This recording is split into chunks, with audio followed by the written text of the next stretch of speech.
Welcome to Big Hoss's Tailgate.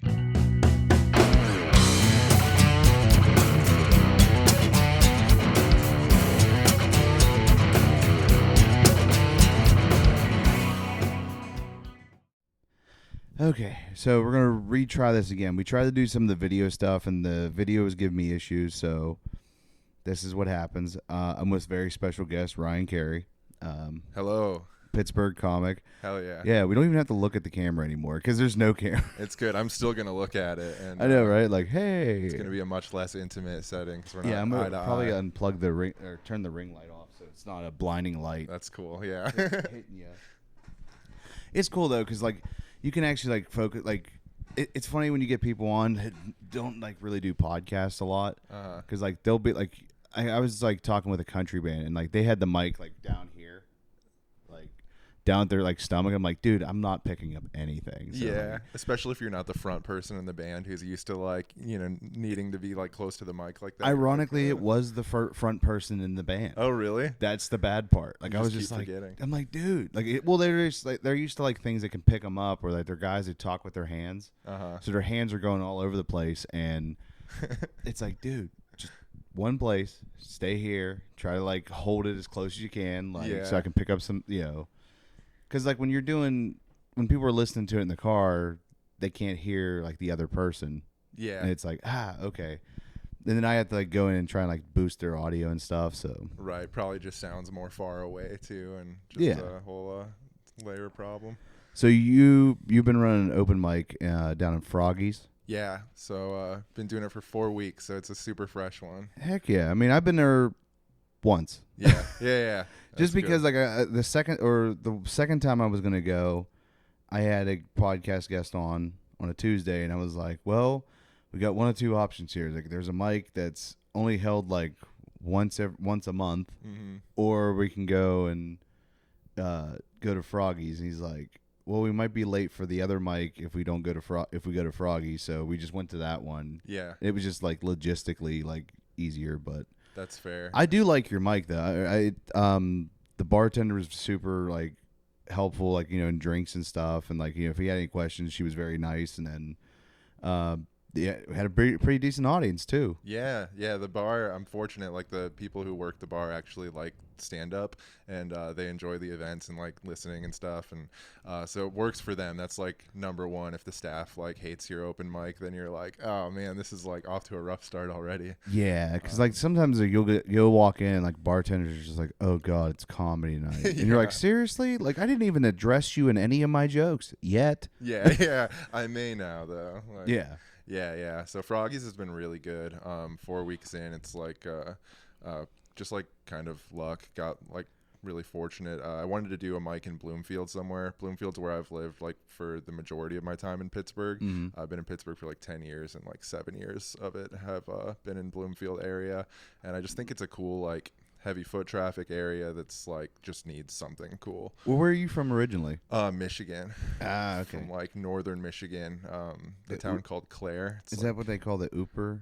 like a Youper? Youper, Like yeah, that's what it is. Youper. Yeah, I'm not quite that far north, like to the UP, but the Upper Peninsula. But I'm like, it's called where the North begins, is like the endearing term that they gave my town of Clare, Michigan, which is like, dude, it's like the sticks. It's on the map when you can see it on Michigan because it's where all the highways intersect. That's like the claim to fame. That's kind of like where I'm from. Like I'm from like down towards Washington County. Okay. So like Washington, PA is where the three like interstates meet, kind of thing. Like almost like the Pittsburgh of Washington County. Like I almost said the Pittsburgh of Pittsburgh, but it's not Pittsburgh. Like Right. I mean, if I'm far away, I'll be like, "Where are you from?" Oh, Pittsburgh. It's just easier to say Pittsburgh than Washington, PA. Yeah, and then people are like, "Where's that?" And then it's just like not worth describing. Well, it's like I have to tell people from Pittsburgh I'm from Washington, PA, even though I'm not from Washington, PA. I'm from like Mariana, PA. Okay. And I'm not even from Mariana, PA. It's like a small like side road outside of that town. Like, Nobody's ever heard it. It's Right. not worth like. the easiest way to say is BFE. Like that's where I'm from. Like Yeah. it's just easier to explain that. I Like, can relate. Yeah, for sure. yeah, because it's hard to explain to people where you're from. Because as soon as they do that, where's that at? and then you have to like try and like give them a geographic location. It's just easier to say Pittsburgh. Yeah, by the time you're actually in the weeds about where you're from, like neither side gives a fuck where like to describe it anymore. You're like, oh well, okay. Yeah.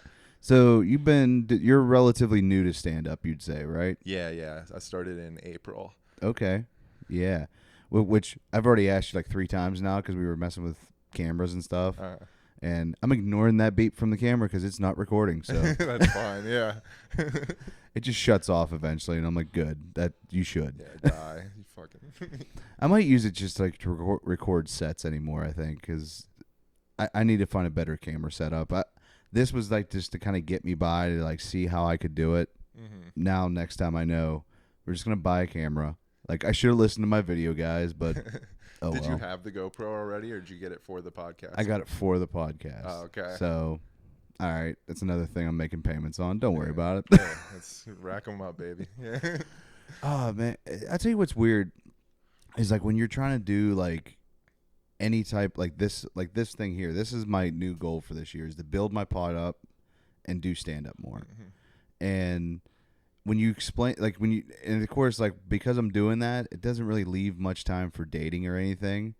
And then you start meeting people, and then they want to, like now they want to date, and it's like, well, I'm too busy now. Yeah. And then they don't get it. Like, they're like, well, that's not really a career move. I'm like, No, it's not. But No. maybe everybody hopes it is. yeah, it's one of those like, oh yeah, it's like this is entertaining, but I'm like, the goal would be to end up with this, like you know what I mean, to do this forever. It'd be fun. I don't know. What do you like to do? What do you like to do with this? Like, is that what you want to do, or? Dude, yeah. If I could do stand up, like whatever, full time, whatever that means, Yeah. I would definitely do it. Like I said, it's nice to have a comfortable day job and like a steady income and stuff like that. But I'm also like if I got the opportunity to, do this, I would fucking do it. Yeah, no problem. I get that. Like, but I mean, you're on the right track because you have, like, you have the open mic, and that's like the first step. Then the next step would be like, all right, well, I'm going to start my own show. So, and I think that bar, I mean, there was a patio out back, right? Yeah. I think they smoke cigarettes out there right now, but I'm not sure what it looks like in the summertime. Well, I seen like the patio and like the tent, and I'm like, I don't know how big that area is, but I'm like, maybe you could do a show outside there, like a little, you know, showcase or something. Yeah, because how do you separate like the general bar crowd from people who purchased a ticket or whatever, like are paying at the door? Yeah. So yeah, it's nice to have like a little separate area for the option to expand if it gets there. Yeah, I mean that's the cool part. Like there's a couple bars I've seen that were like, they'll have the bar up front and then there's a door into a much bigger part, and you're like, that's where I want to do the show. Yeah. Because you don't have to worry about people getting drunk, and you don't have to hear the bartender like, so what do you want to drink? Like real loud. And it's like, right. Thanks. I was in the middle of a punchline about someone getting destroyed, but okay, thanks, I appreciate it. Like Totally. Yeah, that happens like obviously at open mics, it's so distracting. Like I've had to get past that hurdle a little bit is when you're just hearing things in the audience or in the crowd, or like you have like a moment before your punchline and it's like somebody's reading the menu like, is that spicy? And you're like, fuck, like this is just hard to work through, dude. Yeah. What do you think is like the most, like, what do you think your like favorite open mic was? Like before you started yours, of course, because yeah. You have to promote yours. Froggy is Tuesdays at 8 p.m. is the best mic. But, Heck yeah.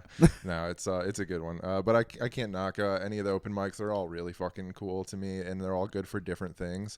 I really like Parkway on Fridays. Parkway is like one that I almost never miss. To plug, it's 9 p.m. Parkway's in McKees Rock. Heck yeah.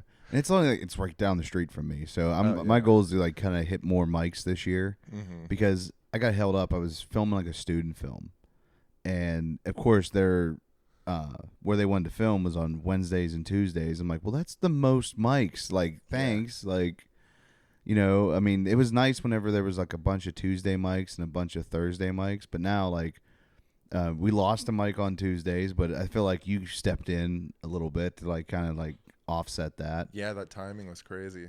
Yeah, I mean it sucks because it was a good mic and the food was really good, dude. Yeah, and it was like it was going for, I forget how many hundreds of weeks. Brandon was like saying each week it was, dude, that was like an incredibly successful mic, and I was like sad to see it go, but also like that got announced that mic wasn't going to be going on anymore like the week that I got confirmation that Froggy's was on for Tuesdays, and I was like, that's like perfect that we're like, I mean, it's sad that we're like missing Willow, like, but you know, for something to immediately take its place, I think is like just nice continuity for. Yeah, that's all the nice because then comments. it's like, oh, I was planning on going out on Tuesdays anyway. Thank God this other mic's here. Like, Yeah.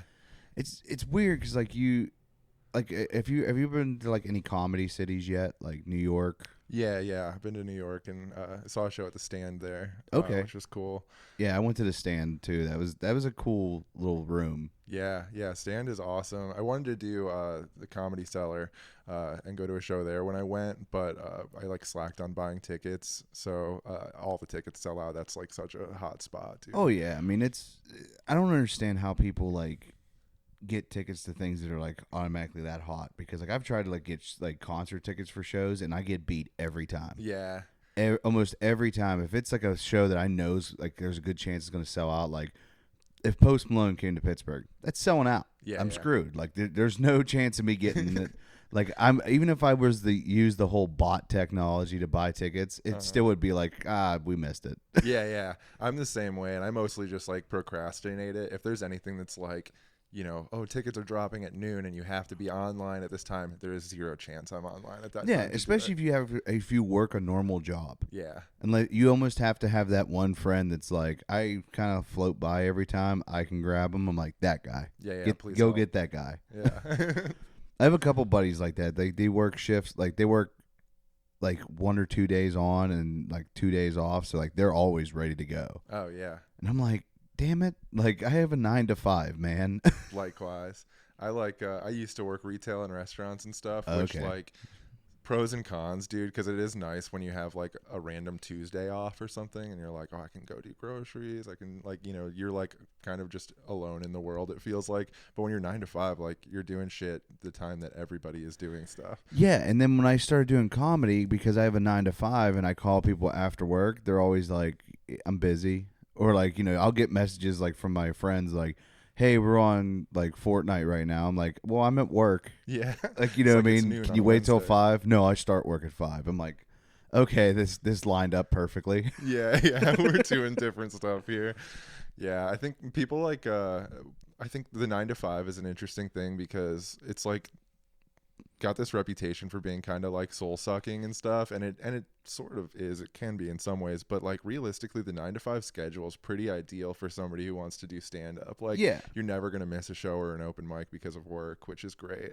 No, I've been late to work because of it. Yeah, you 'Cause, stay like- up a little too late. Yeah. Oh yeah, because there's times I mean you're the hang's so good that you're Uh-huh. just hanging out talking with everybody, and then next thing you know it's 1 a.m. and you got to fly back home, go straight to bed, and if you did really well in your set, you can't sleep. Totally, dude. Like I was so amped of like I said I did a show Friday.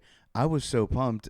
We didn't go to bed till like 5 a.m. Oh yeah. Yeah, because we went out afterwards and you know hung out with some people, and then next thing you know it's 5 a.m. We're like we gotta go back, we gotta go home, we gotta get to bed. You know, I was with Justin Gilkey and he's like I gotta be at the Improv at like 4. Uh-huh. So like we slept until like 11, and then we left, and like I couldn't sleep because I was like still pumped.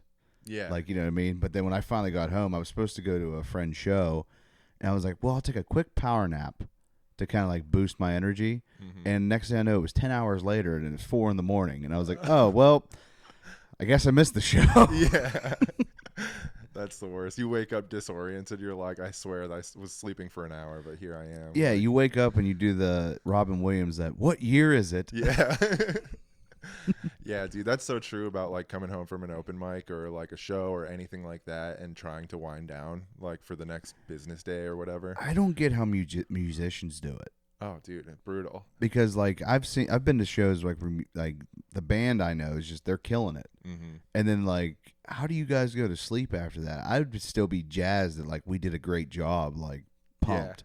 Totally. And plus, like with music, I'm a musician actually. Okay. I like grew up listening to like punk music and playing in like punk and hardcore bands and stuff like that.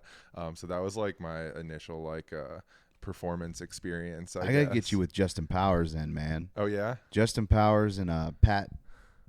Oh, I'm blanking on his name. It's Pat D. okay. I've heard Justin's name before. Justin Powers is a comic he's from Morgantown. Now he lives in Pittsburgh. Okay.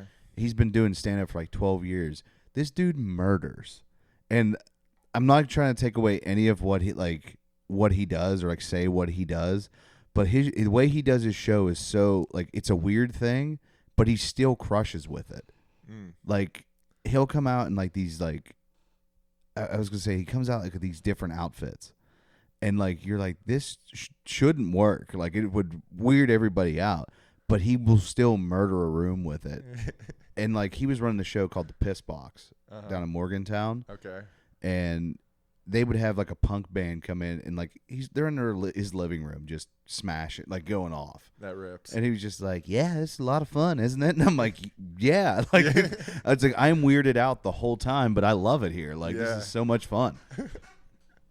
So yeah, you started doing punk bands, and what would you play in there? Like guitar, drums? Guitar. Yeah, okay. yeah. I played guitar, and then I played drums for like a little bit in a thing, just like when we lost our drummer. This is like when I lived in Michigan, and we were playing like hardcore shows and stuff. Oh, okay. So I played like drums for a couple shows until we could like replace somebody, and had like because guitarists are easier to find than drummers, so it's like you can fucking find a guitarist anywhere. It explains why you're so comfortable on stage then. Oh yeah, you think so? Yeah, 'cause there's times like you go up there and you look like you're pretty chill the whole time. Oh dude, I appreciate it. Yeah, I mean, trust me, I get the whole nerves. Like, yeah, there's times I'm always like, when I get nervous, I stutter.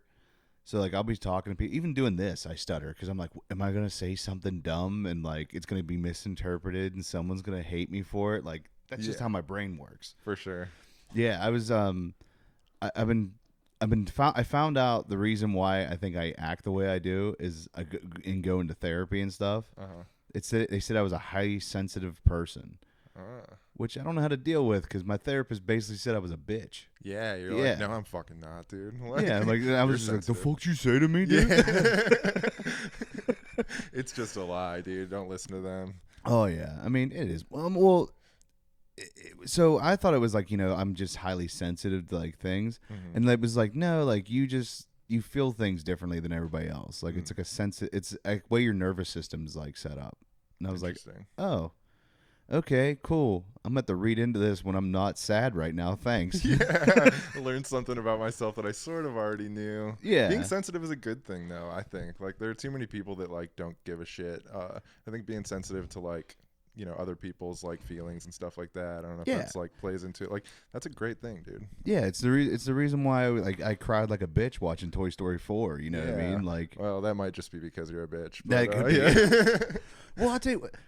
Have you watched? Like, did you grow up watching any of the Toy Story movies? Yeah, of course, dude. Okay, so you have to remember when you start watching it, like you're watching a friendship, really, like between Woody and Buzz.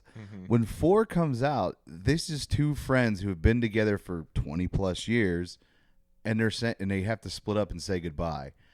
Anybody else who's had a friend that is moving away, or let's say they're getting married, like even that's technically because you're not going to see your friend a lot. You're not. He's going to go off and do his own thing and have kids. You're not going to see him a lot. And it just hit home. Like right at that time, I was feeling that. And I was like, I'm good. Yeah.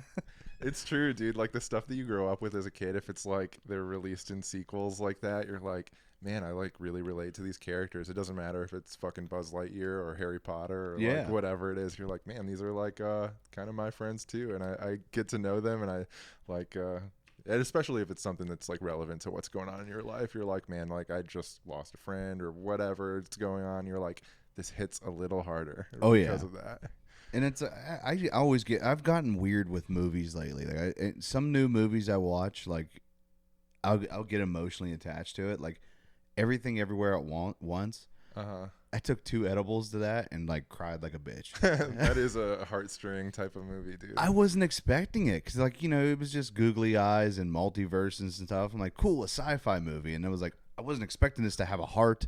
Yeah, totally. That's a really great movie, and just like. Yeah, it's got like the sci-fi element and it's super visually striking or whatever, but it's like, yeah, it's super deep also. And then I read somewhere that I guess nobody who like everyone they hired had no experience in like special effects. Really? They literally Googled like how to do things on the fly, and so they would just get on Zoom and like kind of figure out how to do it.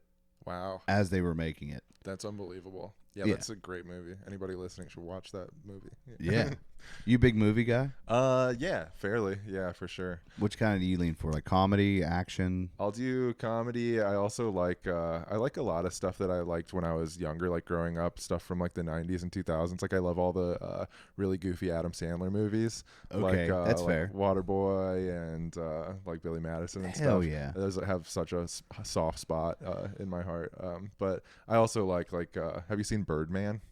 Yeah, I did see Birdman. Yeah. I was like trying to figure out what the movie was, and then like the ending is like, wait a minute, Yeah. what happened here? That's such a great movie, dude. That's like I always call that one out, even though it's like probably like 8 years old or so at this point. Yeah. But I just think that's such a neat one, and I like the way it was filmed too, because so many of it was filmed just like in one simultaneous shot, where like if somebody fucks up a line 13 minutes into the scene, you have to redo the entire thing, and the camera follows the like character throughout. Like it's so much like risk in each scene that you're like, wow, this is pretty incredible acting. It's sort of like a play in that way, where like everything matters. You can't necessarily fuck something up and then like just expect it to be okay. Like Yeah, because like like I said, I was doing a student film, and I have a bad time remembering shit, like especially lines or like even stand up jokes. Like I like having like at least a note just with one word on it, so I know what I'm going to say next. yeah.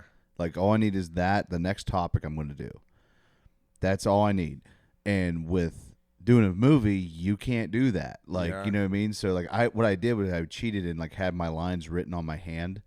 So like when I would just know when the other person was talking, I kind of just like look down a little bit, like while they're talking to me, and just kind of like naturally like look around, because that's what I do in conversation. So it kind of helped me scoot past that. Yeah, that makes sense. Do you bring a notebook on stage when you do comedy? Sometimes, like if it's a show, I'll like just have a piece of paper like on the stool, Yeah. just to kind of like look over at or act like I'm getting something to drink. But like for the don't tell, there was no stool. I was like, I don't know where to hide my paper. I can't just go up with a piece of paper. So one of the comics suggested that write your set like around your hand here. Like on your hand, actually? Yeah, so I had just wrote one words, and so when I was holding the mic, I could look at the words. Yeah. As I was like just kind of look at the mic and then look at the words around my hand. Uh-huh. Which was like, it helped for a 5-minute set. I don't know how we could do this if I was doing it an hour, It's but just all over your hands. yeah, You're it's just, like, I would be like, yeah. just staring at it. Gas prices, my small dick. Yeah. Like, Yeah, because you imagine if you're a comic that only had dick jokes, it would just say dick 1, dick 2, dick 3. yeah. It's an awkward conversation piece when you're getting a beer after your set. Yeah. You're like, what the fuck is all over your hands? It's like, don't worry about it. Yeah. It's personal. Even when you dude. wash your hands, like it was still like you could see the scribbles around my hand. I was like, all right, this is going to take a few days to come off. Yeah, it works though, and I'm like terrible with memory also, like, so I do the same thing. I'll put like one word or whatever just to be like, where am I at with the set? And especially like if I write stuff out to where it's like natural segues into each other, you would think that would help me memorize stuff, but I'm like, man, if I forget this tag, this next joke isn't going to make sense, and it's just going to be so like abrupt into it. And even though I'm not like whatever a super experienced comic, I'm still just like, you know, your set's more important to you than it is to anybody who's listening to it, because it's like, it's your baby, it's like what you take so seriously. So I just like, I'm like, oh man, people aren't going to get it, and it's like, well, people aren't probably fucking listening anyway, but yeah, well, especially at open mics, they're not. Like, it's just, oh, for sure. yeah, like during a show, it's like people are actually there to watch comedy, because like there's some jokes where I went to the open mics and didn't get really a laugh, but I'm like, I've seen this joke work. Yeah. But like just because like that night no one's listening, or it's all comics, they've already heard it, so you're just kind of like, all right, well, we're just gonna have to wing it and see where this goes. You know what I mean? Totally. I used to like just like hate bombing at an open mic. It took me a while to get over that. My first like few months into comedy, I would do an open mic, and if I did poorly or nobody laughed or whatever, I would go home and just be like, fuck, dude, why am I doing this to myself? Yeah. But then like you get to like once you like hop on some shows and stuff, and you get like a feel for what an open mic is, and you're like, oh, like a bomb is actually pretty natural. And the quicker you can get comfortable with just eating shit at an open mic, the better you are. Like, Yeah. So when you started, like, did you like Google anything, like try to like YouTube, like to see how to do stand up, or like, or did you take a class or anything? Because some people take classes, some people don't. yeah, I like I think the classes would probably be helpful. I didn't take one, but I hear mixed reviews. I hear some people that are like, oh, the classes are like, you know, kind of silly or whatever. They don't like necessarily help if you've already been doing open mics. And then I've talked to people that are like, the classes are great, and it like gives you a strong foundation. I just kind of was watching like comedy or whatever a lot, like watching a lot of stand up, and then I'm like, well, I'm gonna just try. And I'll have to send you 2 videos, because there's 2 videos that I watched that everyone talks about. Like I know some comics, they'll watch this video every year to remind themselves of things. And one of it's like Ralphie May's masterclass. I have seen that. That was the opening one. Like, he's the one that like laid down some ground rules. Like, all right, make sure you have these rules among yourselves, kind of thing. And so many comics are like, I'm determined to know, like, these are going to be my like words to live by. Yeah. And then there's like an Ari Shaffir one that's actually pretty good. I was just gonna bring that one up. Yeah. I love Ari Shaffir. Did you get to see him at Improv? Yeah, I did. Yeah, that was a good show. That was like I've been to a few comedy shows this year, and that one probably takes the cake for me. He's just like trained professional, dude. He's very good. And his opener was really good. I think it's Adrienne. Oh, Appalucci. Yeah. Adrienne Appalucci is hilarious. That was the first time I'd seen her stand up, actually. Yeah, and it was funny because watching the audience not really sure how to like interpret the stuff that she says, because she's so dark. Very dark, yeah. I love that stuff, though, honestly. I think like the stuff that you're not supposed to laugh at is sometimes my favorite stuff in comedy, you know? Oh, yeah. I mean, I have so many dark jokes. I mean, I think... Because like I was at an open mic Wednesday, and that's when that DC plane crash happened. Oh, yeah. There was a joke that night. Like, there was a joke. There was so many comics just sitting there ready to go. Right. You know, horrible incident. Oh, dude, awful. 67 people die, and we make jokes about it, which is... So let's see. I went on One-Liner Madness. Did you sign up for that? Yeah, I did that too. Yep. Okay, so I get the call because like they already had their lineup picked, but they said if anyone drops out, we're gonna send you an email. I got the email at 4. I read it at 6, so I had to fly home, go get shower, get everything going because I have a show now. Oh man! And I have to like come up with some one-liners because I don't have any. Oh no! So I was like trying to write one-liners as I opened Twitter because I'm like, I'm gonna check the news and see what's on there. Trump got shot at. Oh, that was the same night. Yeah. And it was like, no way. And I was like, there's no way I can come up with a good one that's going to be that quick. And it's sure enough, it's a good thing I didn't, because that was the first thing that someone brought up. Oh, dude, yeah. I was like wondering if it was going to be too recent for people to like do a joke about it, but it was like, no, so many jokes about, you know, the assassination attempt, which I think, yeah, I mean, you're playing to the news, which is great. Like, oh yeah. I don't know. That was an incident for sure. Yeah, it was definitely one of those ones where you're like, I don't know how to feel about this, because even if you hate the guy, it's like, then it's going to be a huge thing. Totally. Like, you know what I mean? It's going to be a huge thing for everybody now. I'm going to have to deal with this. I don't want to. Like, yeah. Just go out there, be hated for 4 years, and move on. Totally. Like, I think it's probably like, as crazy as it is that this is an unpopular opinion, I don't think it's good when anybody gets killed. Like, unless you're like, I don't know. Insurance CEO. Yeah. Unless you're an insurance CEO, that's a fine thing. Yeah, that was the one thing that rallied the whole nation, actually. Like, isn't that wild? It's insane. Well, it just shows you like where people are stuck at in their life. Like, you know what I mean? Like, hey, everyone's struggling, and then one of these guys go down, and then all the insurance companies are like, Yikes. Like, maybe we should be better people, I guess. You know what I mean? Yeah, I think it's crazy how like, dude, just the rally behind the shooter and then the rally behind the insurance for, like, what a weird divide of things. Like, yeah, because like only people who cared about the CEO was like the rich people that doesn't affect.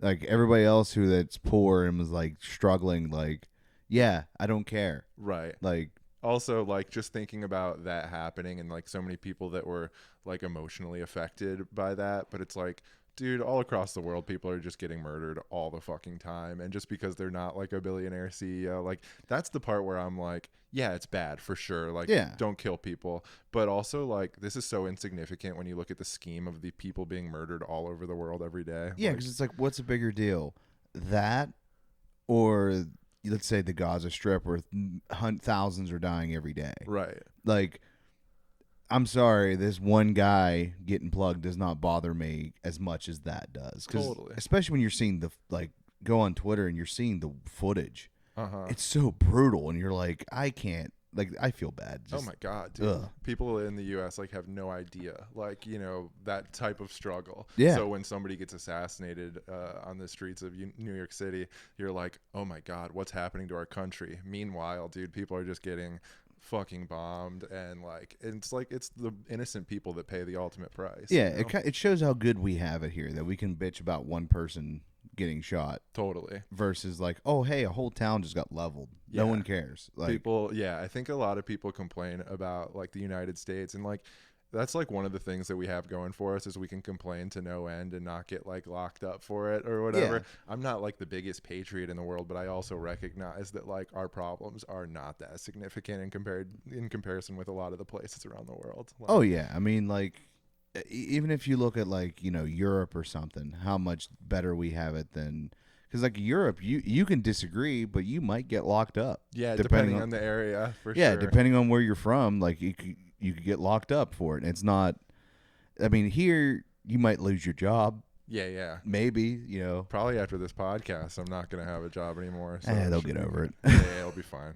No, most places are pretty cool about it because if they understand the context of what you're saying, and it's like, what did I say that was wrong here? Yeah. And it's like, then they're like, well, you kind of got a point. Like, yeah. Especially in the context of comedy. Yeah. Like, you can say a lot more than you can say just like you're not holding a staff meeting. You're just like going to yeah, it's not a rally. I'm not just trying to rally people together and be like, right? Isn't that like funny? And everybody's like, chill. Right. Chill. Especially like, I say definitely some like darker things like on stage that I just don't mean, but I'm like, it's comedy, dude. It's like it's for dramatic effect, you know. Exactly. Like, you know, like I tried to write a joke about like running over a cat.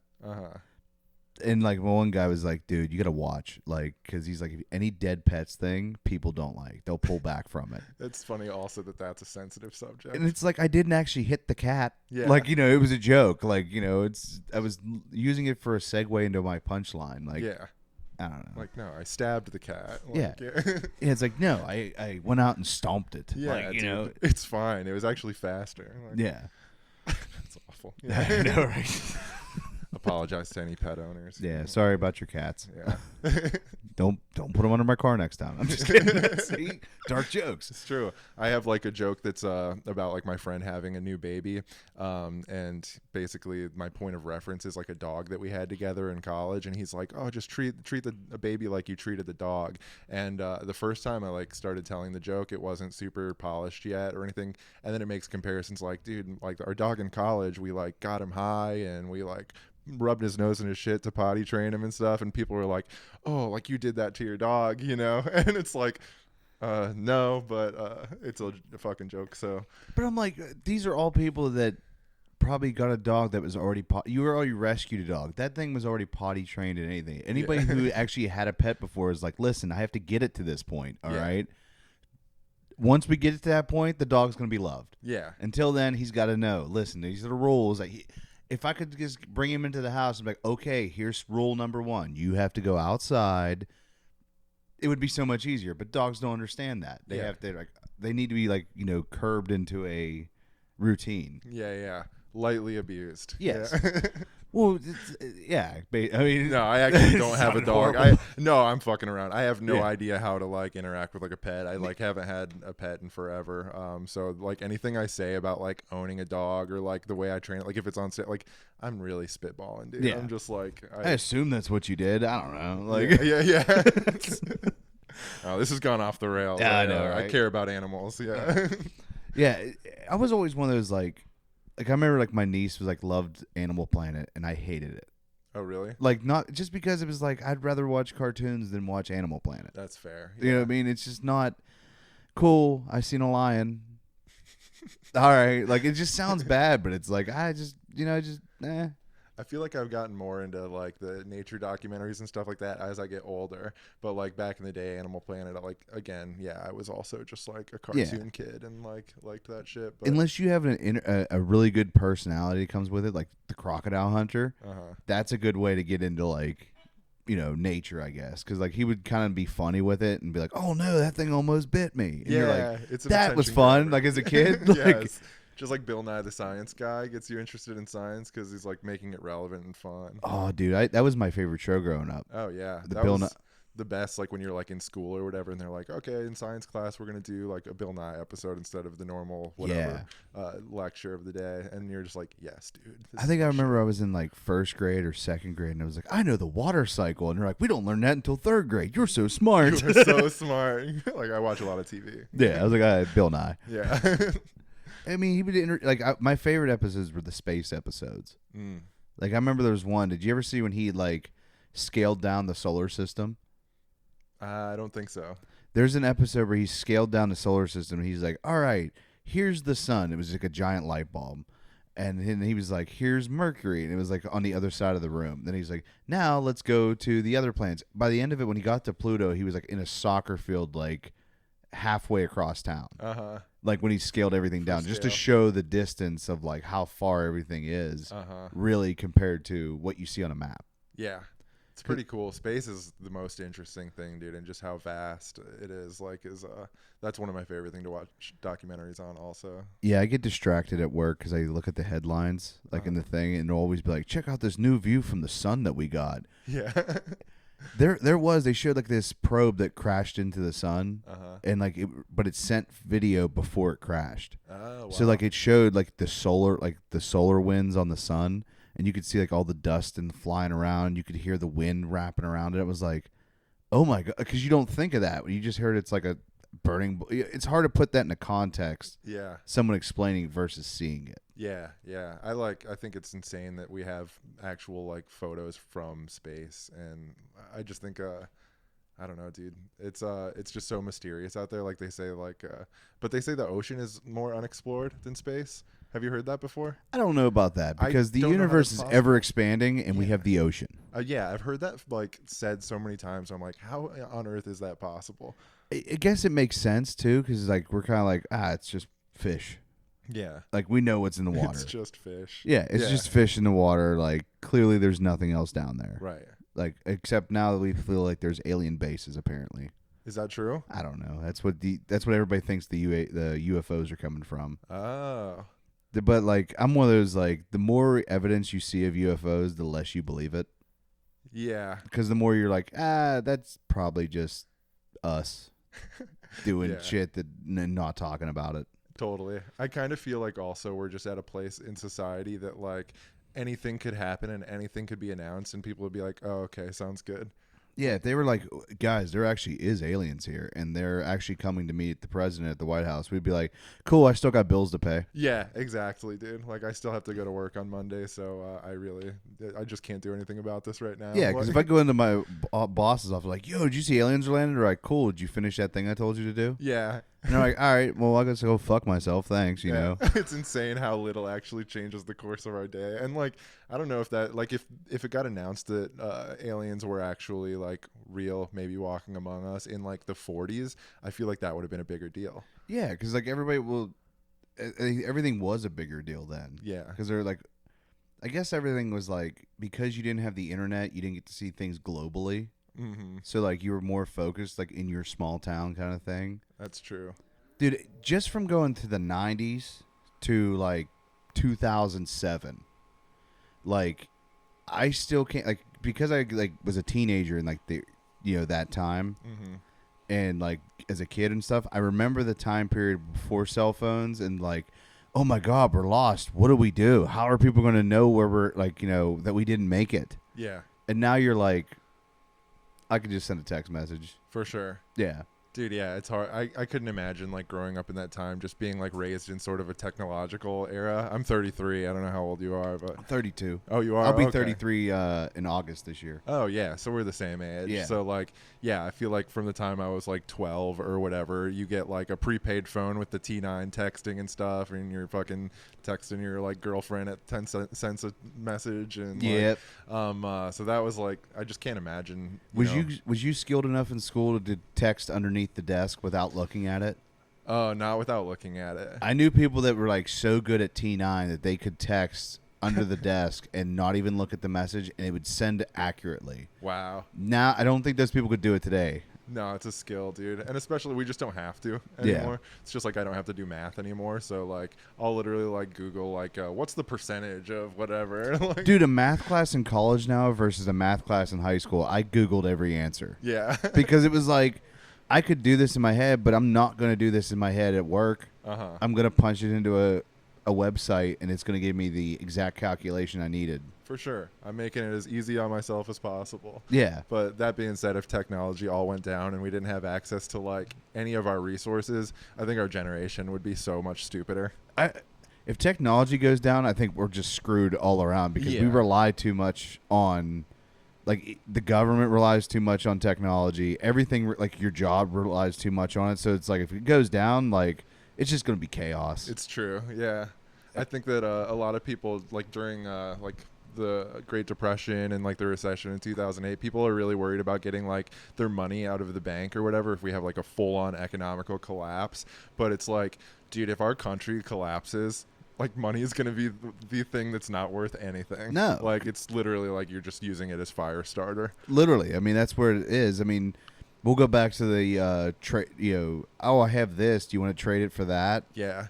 Like you're better off stocking up on gasoline than you are like your $100 bills. the bad thing about gas is that gas goes bad. Yeah. Like after a while. So like Does when it? you, yeah, I because didn't if you know that. watch like any type of like The Walking Dead, and like when they have the cars and stuff, like why does no one just go to the gas pump and fill their car up? Uh-huh. Gas went bad after a while. So even then, it's like, if it, let's say it's sitting there, how much nastiness is at the bottom of the tank Right. that you're also putting into your vehicle? It's like, That's true. Like you never have to really have like the gas sit in the well for that long at a gas station because people are consuming it. So yeah. yeah.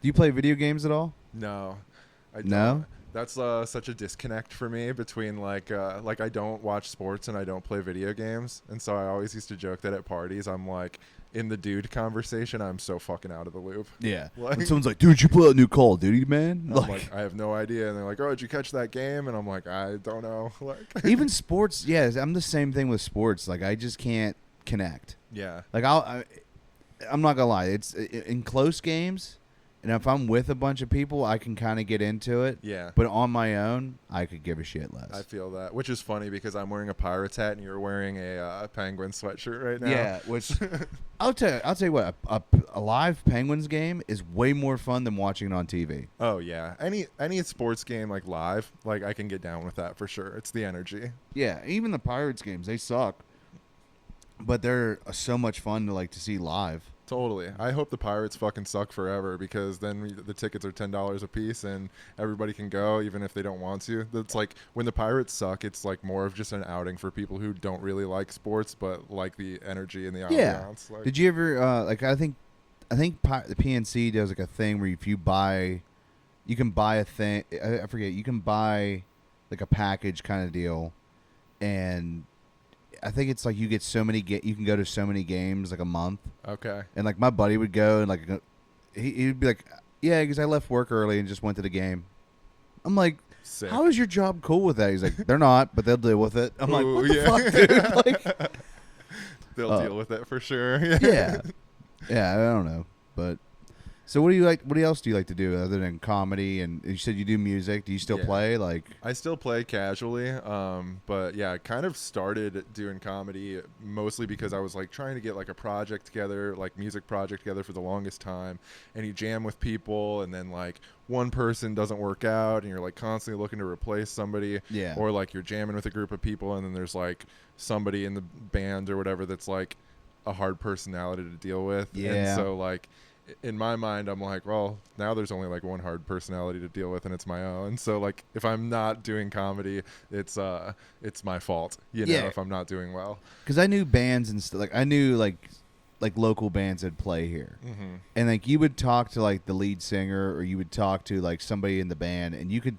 or you could easily find out who's the one guy that's hard to work with. Yeah. Because of their like either someone's personality, like you'll hear like they're like, yeah, we were late because somebody, and then they never say who, but you're like, oh, I can easily guess who this is. Totally, dude. Being in a band is like being in like a bad relationship. Yeah. You know, like if the band's not working out well, if it's really going well, similar to comedy, but you're not in a group dynamic like that. Like if you're in a band and it's going well, it's like the best feeling in the world. But then if like there's just like bad blood within the group or whatever, it feels awful, and you're just like, I don't want to fucking go to practice today. Just like if you're in a bad relationship or something, you're like, I don't even want to leave work and go see this person, you know. Like there's so many just parallels there. Yeah, comedy can almost be like that sometimes, because if you don't like a certain comic and you know you're gonna run into them at the open mic, you're like, you know what, I don't want to go to this, like just because it's like, why spend time with this person I hate? Yeah. It's like I'm gonna have to talk to you or like whatever. Yeah, and you have to do that. Oh, hey, how's it going? And like just smile, and like in your head, you're like, I wish you would just drop. Yeah. You know what I mean? But you're like, I'm not. I won't say names, but there's some people you meet, you're like, yeah, I don't like this guy. Yeah. Yeah. Totally. I feel like I definitely get along with like most people that I talk to like in the scene. I don't think there's anybody that I don't vibe with, really. Give it time. Yeah. I'm sure. Yeah, I'm 10 months in, dude. Yeah, give it time. You haven't met everybody yet. It's true. I hope to avoid any type of like dramatic like social situations or whatever. That's really just like not my jam. I'm like, just go up and tell fucking jokes. Yep. Like I don't want to be involved in like any sort of like beef or any sort of like weird stuff. But well, it's like, it's weird because like when you first start, people are like very nervous to talk to you because there's so many people that start comedy and stop. That's like, I'm not going to waste energy getting to know somebody who's only going to be here for like 3 months and then never show up again. Yeah. I feel like as somebody who starts comedy, you're nervous to talk to anybody too, because at least for like me, like in my anxious brain, I'm like, these people don't know who I am, and they probably don't like me for no reason. And are they going to roast me when I talk to them? Right. Yeah.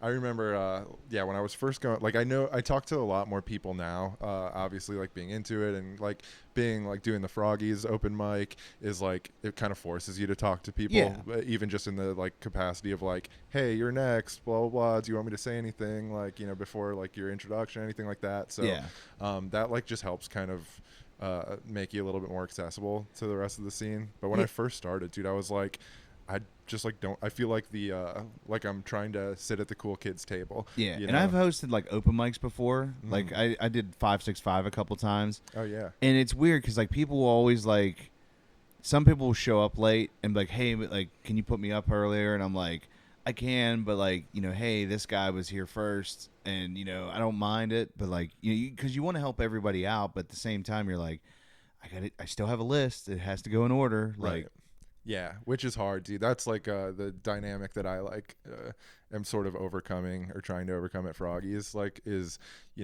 I'm doing first come first serve because I think that's the most fair thing. That is the most fair thing. But I'll make like an exception for a handful of people if they're like, hey, like I'm coming from out of town and I'm not even going to be there until 8:45. Like, dude, like Froggy's had a ton of people on the list last week. Like, I don't want you to go up 30th, just because you get out of work at 7 p.m. and have to drive an hour and a half to get to Pittsburgh. Like, I think that deserves a little bit of accommodation, which, isn't maybe fair to some people, but like, for the most part, I'm like first come first serve, and if you like really need like a spot or need to get out of there like early, I'll do like what I can. Yeah, I mean, and do you like to keep it like right now just do stand up, or do you want to like eventually like, oh hey, this week we're doing something different? Like at this point, I want to just keep it stand up because I just like I don't know. I want to get my footing with it. I'm just not comfortable enough to like run a game or anything like that. Like, they started doing games at Parkway on Fridays,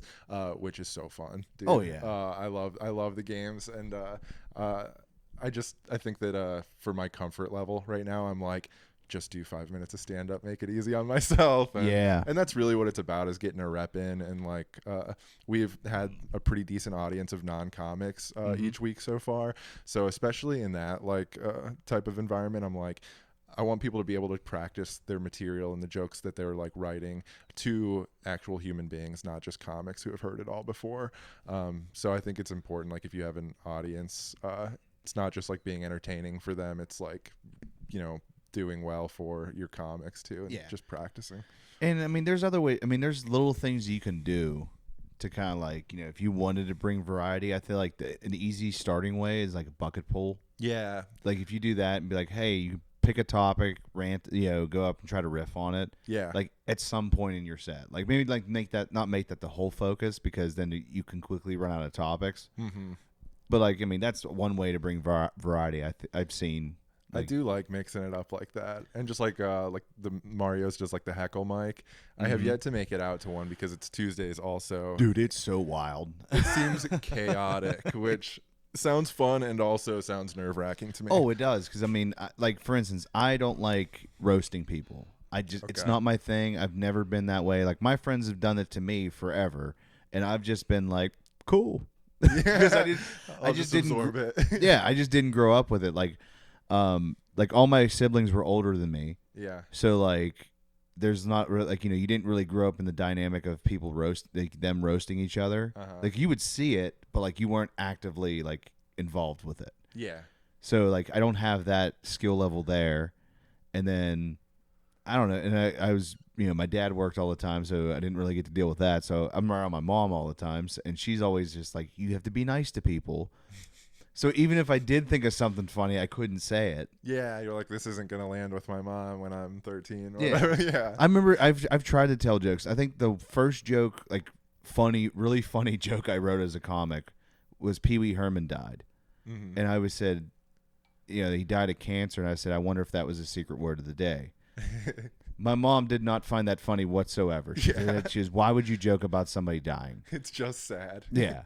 It's just sad. Like, why would you do that? But then I said it at an open mic, and it killed. Yeah, great. It was funny. That was the actual first time I got paid doing comedy. Trevor was hosting a mic at McKeesport. Okay. And he was like, that one joke of the night, hands down. And I was like, that feels cool. Yeah. Like, that felt good, like, especially being a new comic. Uh-huh. So. Dude, yeah, any wins that you get as a new comic, you're just like, you feel on top of the world. Yeah.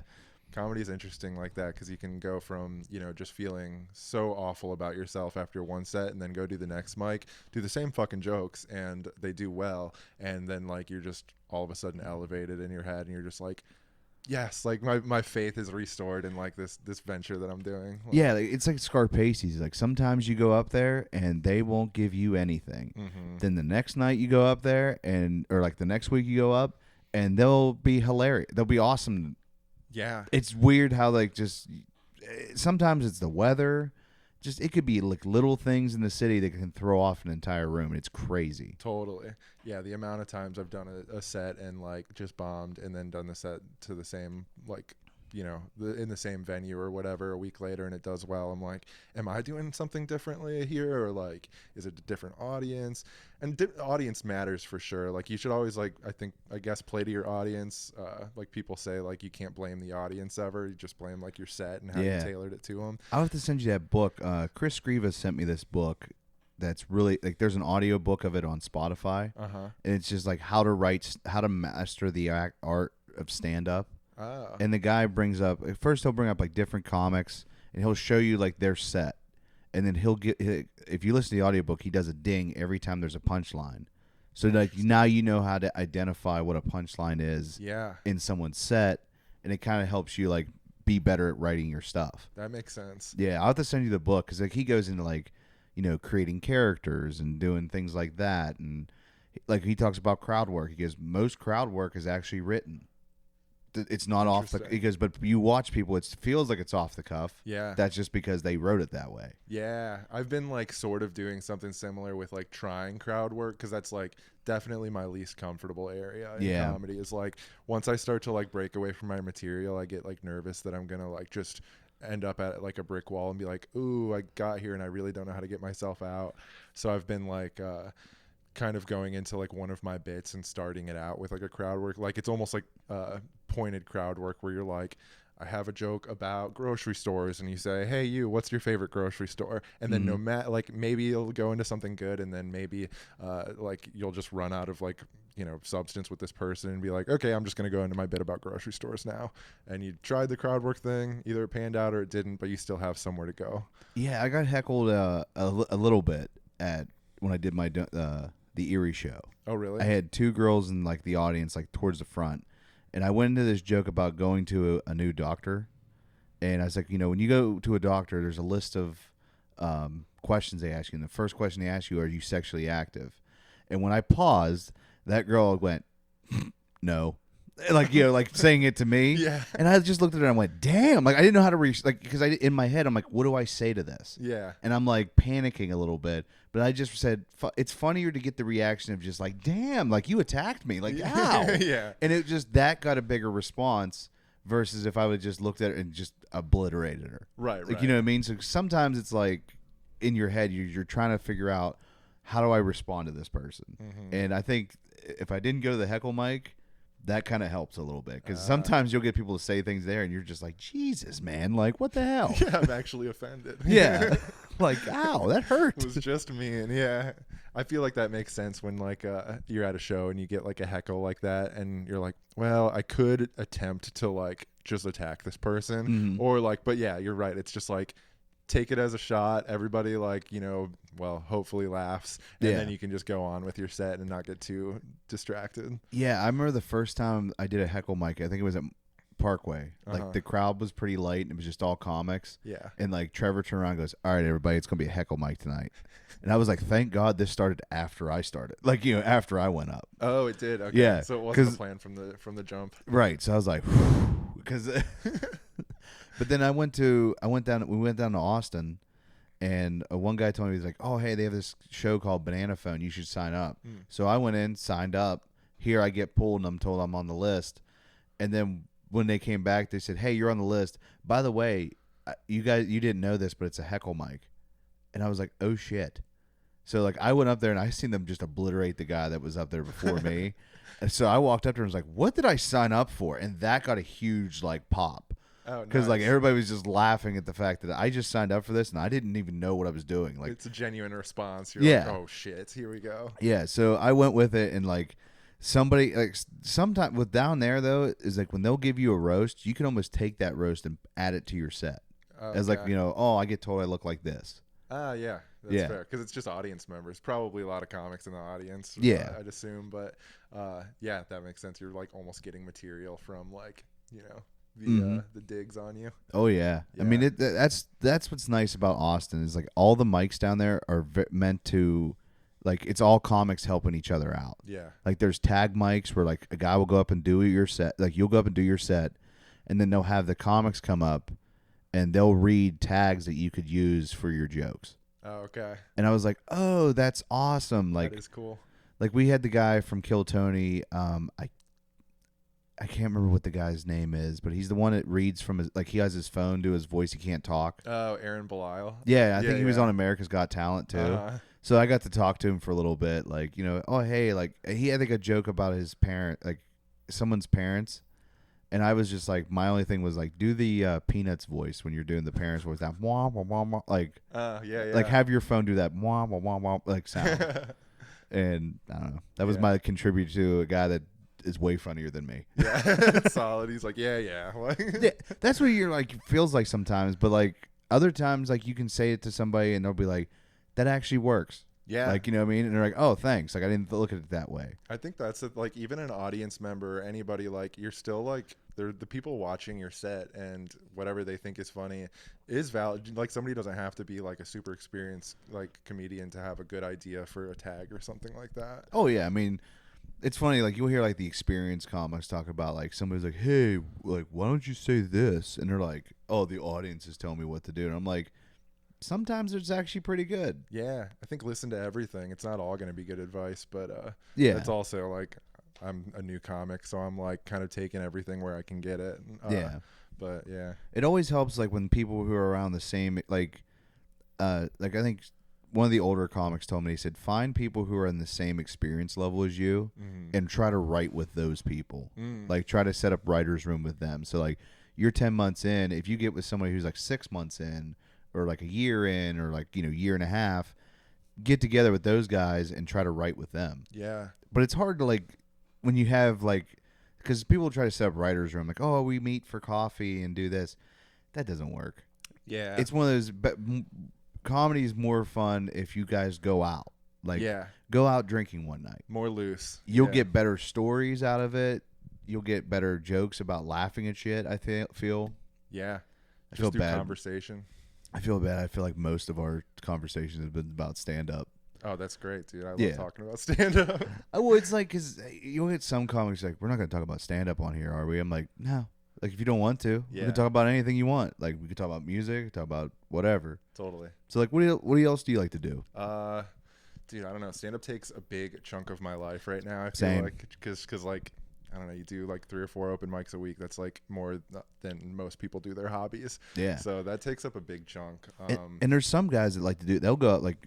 I know Josh Rittenauer will go up 5 or 6 times a night. Yeah. Or not a night. I mean a week. A week. Yeah. And sometimes he'll be like, "Hey, if you can hit 6 or 8, go for that too." Like he's an animal when it comes to this. I think he's done 6 in one night. That's a lot of work. I've done like 6 or 7 in a week. It's my max, and that's not the norm. But you're still like, when you're done that week though, you're so like, I don't want to look at anybody. I don't want to talk to anybody. You're Too much social interaction. Yeah. Yeah. Your Saturdays, if you're like, all right, I'm staying aside and I'm not doing anything. Totally. Like, yep. Yeah. Hey, is it gonna kill the vibe here if I run to the bathroom? No, man. I can pause it whenever. So right, yeah, we'll be right back. And we're back. Hell yeah. Sorry, I had to go to the bathroom. I drank 2 of those Celsius today. Have you ever had those Celsius energy drinks? Dude, them Celsius are awesome. Dude, they're great, and they make you like feel like a fucking crazy person in your head, which I also love that feeling. Oh yeah, sometimes it's fun to feel chaotic in your brain. Totally, dude. You know what I mean? My personality naturally is just like sort of like not lazy, but like just like straight down the middle. So I feel like and like sort of just like low energy. So whenever I get like an upper in me, I'm like, oh my god, I feel fucking great, like a normal person. Like, oh yeah, it's especially like my brother would used to go to Starbucks and he'd get 8 shots of espresso. Holy shit! In a cup, and then he'd order a large white mocha and then go to bed.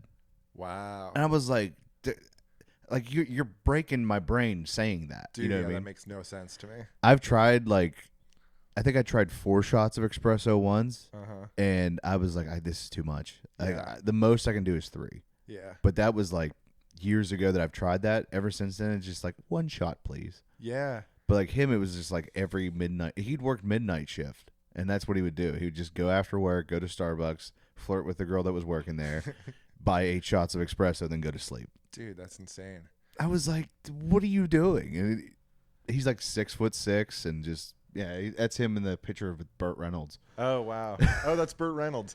I was gonna ask who that was, and then I was like, I can't like get a close enough read, and if that's like one of your like deceased family members or something, that's gonna make me feel like an asshole. Yeah, well, no, he was. I mean, I think he was like in his 80s in that photo, but like he just went downhill after a certain point. Yeah. Because like you see him in like The Longest Yard, and then like you see him in a couple movies afterwards, and then at some point he's walking with a cane, and like he just can't. It's like, what happened? Wow. Dude, that's just like Bruce Willis. Like, oh, dude, that's so sad with him. So sad. I just couldn't imagine. Like, that just like puts things in perspective that like anybody, even people that like memorize lines for a living and like, like once the brain goes, dude, that's a tough one to deal with. And I think they said like what they think caused it. I mean, it could have been just like, it's because it's like a type of dementia, but they think it maybe like he maybe hit his head in like one of his action movies. And there's too many shots to the head, maybe that's what did it. Could you imagine, dude? That would be. You know how pissed you would be. That you love is the thing that's deteriorating. Imagine him watching Die Hard like 3 and be like, "That's where it happened." Yeah, like, damn it. But it explains like because like you watch like all of the movies he's done like later, and he's very like stiff. Like you could tell he's not really focused or anything. Yeah, he's not Pulp Fiction anymore. Yeah. Wow. I liked him in Cop Out. I didn't see Cop Out. You never see Cop Out with him and Tracy Morgan? No. Oh my god. Good movie? It's pretty decent. I liked it, but like Kevin Smith like notoriously talked about how he was such a dick to him on there. Is that a Kevin Smith movie? Yeah. Oh shit. It was like one of the ones he never wrote. Ah. Like, he didn't write it. It was one of those. He's like, I just want to make a movie that was like the movies my dad used to like. Yeah. So he found like a script and was like, oh, this sounds funny. I'll do this one. That's cool. And it's like, because it's funny when you watch a director direct something they didn't write, you can almost tell. Because it doesn't feel like a Kevin Smith movie. Yeah. Kevin Smith movies are like a little like dark. I mean, like, you've seen Clerks. Yeah. Clerks is like one of my favorite movies. Yeah, Clerks is like the ultimate movie if you worked retail. Yeah, for sure. You're just like, you're anti-customer, you know? Yeah, I was like, if you like Clerks because you worked retail, it's the same if you'll like waiting if you worked in a restaurant. Yeah, exactly. Because yeah, it's so like, oh, I get it. Yeah. You haven't. It's like inside baseball. On Yeah, like Office Space. Office Space is perfect if you ever worked in an office. 100%. Yeah, even down to beating the shit out of the copy machine. Yeah, you're just like fighting with technology throughout the day, and like, just like the mundane of the office scenario. Or, hey, I need you to work this weekend because we gotta get these reports out, and then you find out the reports weren't needed until like 3 months from now. Yeah, and you're like, I hate every bit of you, and like needing to be appropriate in the times that like you just like have to be like, you know, on or whatever. Yeah. I wonder if the police academy is actually like Police Academy then. That's a good question. Yeah. I hear some like war movies like people are like, this isn't accurate, and then there's other people who like, you know, Saving Private Ryan like brought back my PTSD. Like, oh my shit. God, yeah. Yeah, did you ever hear the stories about that? Like the old guys that watched Saving Private Ryan, they said when they showed it to a bunch of World War II vets, a couple of them had to leave the theater after the opening scene because they were like, I could smell the diesel fuel burning from that day. Jesus. And I'm like, geez, like that's insane. That's how you know it's like a historically accurate movie. Or like that also like makes sense because that generation is like a generation that is like anti-therapy and like doesn't like really wrestle with their problems. It's like the characteristic of being like a strong man is like not talking about your problems, just absorbing everything. And like, so when you have that much like PTSD and like pent up trauma, and then you watch something that's sort of like whatever triggering, I guess, like to that, then you're just like, whoa, it's all kind of coming back to me, these unresolved emotions. Well, like my dad talked about, he had an uncle that served in World War II. Like they said they thought he died overseas, like because he was missing in action. Turned out like the building he was in blew up and like collapsed, and like he was in a hospital for like months. Wow. And had no way to tell people.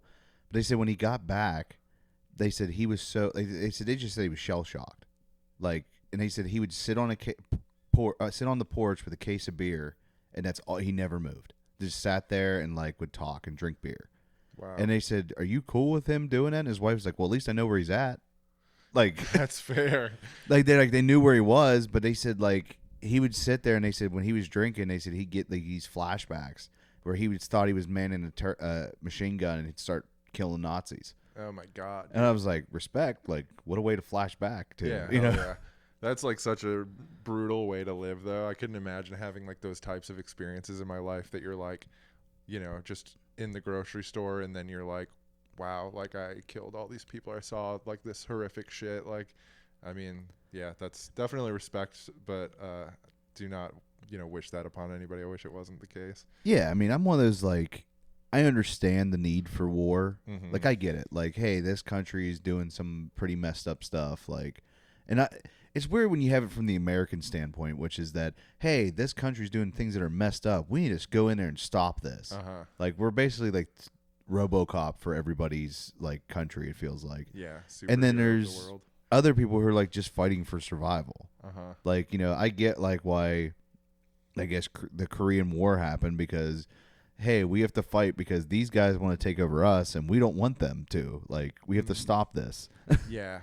What a web of like just like being connected, like allies and like enemies and stuff like that, where like everybody's so in cahoots with each other that like when one person goes to war, it automatically means somebody else is involved. Yep. Yeah, it's just an unfortunate reality. It is what it is. I mean, there's nothing you can really.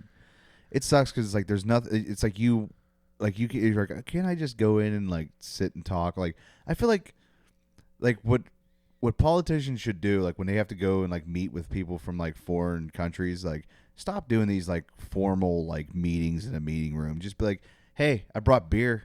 Let's just sit and talk. Like, Could you imagine?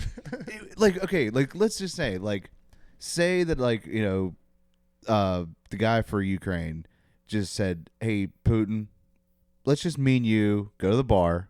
Like, we'll pick the bar, a mutual meeting place. Let's just sit there and talk." Yeah. And if they actually sat there and had a conversation, drinking a beer, how much easier would things be? Totally. I mean, they might get into a bar fight, but who knows? Like, you know, Yeah. I'm down to see what happens. Like, I think that would be better than trying to like meet and show force over each other. Totally. I think there's a bit, I don't know who does it, but it's basically like if leaders of the world like that, or like people were going to war with each other, took Molly and just like talked it out. Like by the end of the day, they'd be like hugging each other and like I'm sorry, dude. Like, Yeah, let them all go. Let them all get acid one time. And just, like, see what they see. Yeah, bond with each other, dude. Yeah, or do DMT like what Rogan says. I don't know. Yeah, That's something I would try. I would try DMT just to see what's there. I like I think in my life a point where I have no interest in like trying any drugs. Oh, like, really? I feel like I just like, and it's probably not true, but I just feel like I am gonna fucking die if I try the wrong thing. That's fair. Well, I mean, you got to watch the stuff that you do, because it's like, you know, like cocaine is obviously the thing where it's like, hey, maybe don't buy that off a stranger. Like, Yeah. you know what I mean? Because you don't know what you're going to get. And it's not very the safest one, and probably not the worst one for you, I'd think. But like, even like the psychedelic stuff, like mushrooms might be the safest. That's what I hear. Yeah. Yeah. I feel like it's impossible to die from them, maybe. Right. I mean, you might lose your brain, but that's about it. Like, that's if fine. you take like an heroic amount, but like maybe a little bit. I don't know. Yeah. Yeah. I feel like I don't know why I think my body is just more frail than it's ever been, and I'm like, dude, don't push the limits. Like, I also had like an experience sort of similar where like when I turned like maybe like 25, 26 or something, like caffeine and stuff started affecting me a lot more like intensely. So it's like I used to just be able to like drink coffee all the time. Like I'd drink iced coffee in college or whatever, like all day. And then like something happened to me and I was like, all of a sudden I can have like one coffee and be like, holy shit. Like if I have more than this, I'm going to be shaky and like, which I don't know what happened, dude. It's like, people like green out on like weed or whatever. It's like I like caffeined out. Yeah, which is weird because like I figured like you'd be more like into like I feel like you'd be more of the party guy because you were in a punk band. Yeah, which is funny because actually I was like when I was playing in punk bands and stuff like that, I was straight edge, so I didn't drink or smoke or do anything until I was like in my early 20s. Oh damn! Like so you didn't like go out drinking with anybody like for shows and Zero, stuff? dude. Yeah, and all my friends were like straight edge too, and it was very much like my lifestyle was just like straight edge, hardcore, go to shows. And that's what it feels like talking to all the young people though. Like there's a bunch of people I've worked with and I'm like, so you guys going out drinking? Or like, no, we're probably gonna go home and play Warcraft and that's about it. I'm like, what? Yeah, that's all you got? Like it was like, dude, you're 21 years old. Go out to the bar or something. They're like, nah. Like, Really? you know, me and my girlfriend gonna watch anime or something. I'm like, all right. all right. I mean, I've tried Realistically, anime. they're safer. Yeah. Do you like anime? I've seen like the hits. Like I've seen like the big ones. Like Akira, like that? Or, and like I saw like Spirited Away, and like I don't know if are you big into anime? Not really. I watched Pokemon growing Okay. up, so technically, I guess. Yeah. You know, Speed Racer as a kid. Okay. But like, it would always look too weird for me. Like I knew kids in school that were like watching like the most messed up ones. Like I didn't watch Akira until like COVID. Okay. And then I watched it and was like, I could see where this is cool. Like the animation looks really good, like really well done. Yeah. But then I didn't understand what the story was because it was just too wild. Yeah. Too weird and stuff. Yeah, I never got super into anime, but I've been like, I went through a phase where I was interested in trying to get into anime, so I like, whatever, would rent a couple animes and like try to get into it, and it's interesting, but it's really like not my jam. Well, it's like when I was with Justin Gilkey, I guess he's like his brother's a big anime fan, and they were watching like before we did the show, we were watching Sakamoto Days. Okay. And it's about this hitman. It's like really like I love anime logic for one. Like they're jumping from buildings, like that no one can ever make these leaps. I'm like, how are they doing this? Like, how did you clear like the jump going not next door, like across the street? Uh-huh. And they're just casually floating. I'm like, aren't these supposed to be hitmen? Like, isn't it supposed to be kind of realistic? No, like, yeah. And then the guy gains a bunch of weight, gets super fat, and it's when he gets like the need to, he can drop all that weight, get back to what he used to look like, and then gain it back afterwards. And I'm like, that doesn't work. I've tried it. It doesn't work. You know what I mean? I tried it, dude. I tried to get like, all right, I need to go play football with the boys. Get thin. And then nothing happens. It just like, doesn't work like that, dude. Yeah. There's definitely a lot of fantasy in anime.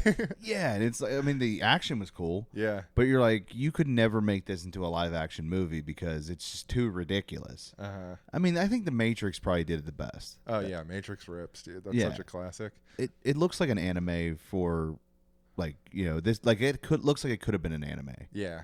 I think it's probably, dude, like with the dusters and stuff that people wear and the sunglasses, it feels like it's sort of like pulls some influence from anime stuff. Oh yeah, I mean that. It's funny though that after the Matrix, you could see in the early 2000s that everybody wanted to be the Matrix. Mm-hmm. Everyone's wearing a black leather coat. Yeah. Like I think was it the X-Men? That's why they don't have like colorful costumes. It's like no, the Matrix is cool, so black leather is the thing now. Interesting. It's like sleek and like feels very futuristic for not being. Yeah. I mean, I love anything Y2K. Honestly, I think that's like a super fun era of movies and like music and everything. Like Oh yeah, fashion. like it's kind of when you get into Blade. You know, you get in the Blade movies. I'm trying to think of another like good action movie that came out of like the early 2000s. Yeah, Blade is great though. Wesley Snipes is the fucking man. Yeah, everyone always talks about the opening scene because what a way to set up what your movie's going to be about than having a blood rave. Yeah. And just, you know, just insane vampire shit. Gnarly. So good, dude. And then 2, they introduced the super vampires, which I'm like, sounds ridiculous, but that movie made it look cool. Mm-hmm. It's funny, we got Morbius like 20 years later, but Morbius was supposed to be the villain for the second Blade.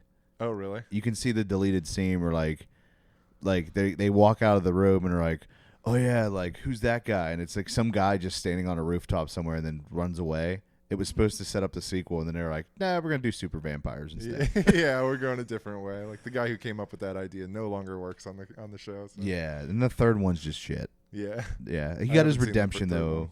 He got his redemption though in Deadpool and Wolverine. Oh, okay. I haven't seen. I saw the first Deadpool. I haven't seen any of the Wolverine movies. Really, dude?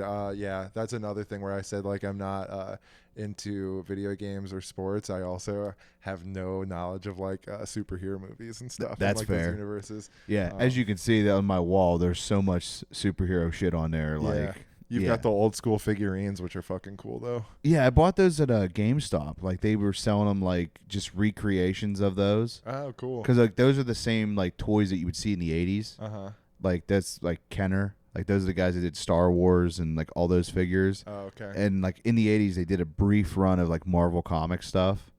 And then it's like GameStop's like, well, the superhero shit's kind of cool. So let's just recreate those toys and just put their name on it, like kind of thing. Yeah, I like that.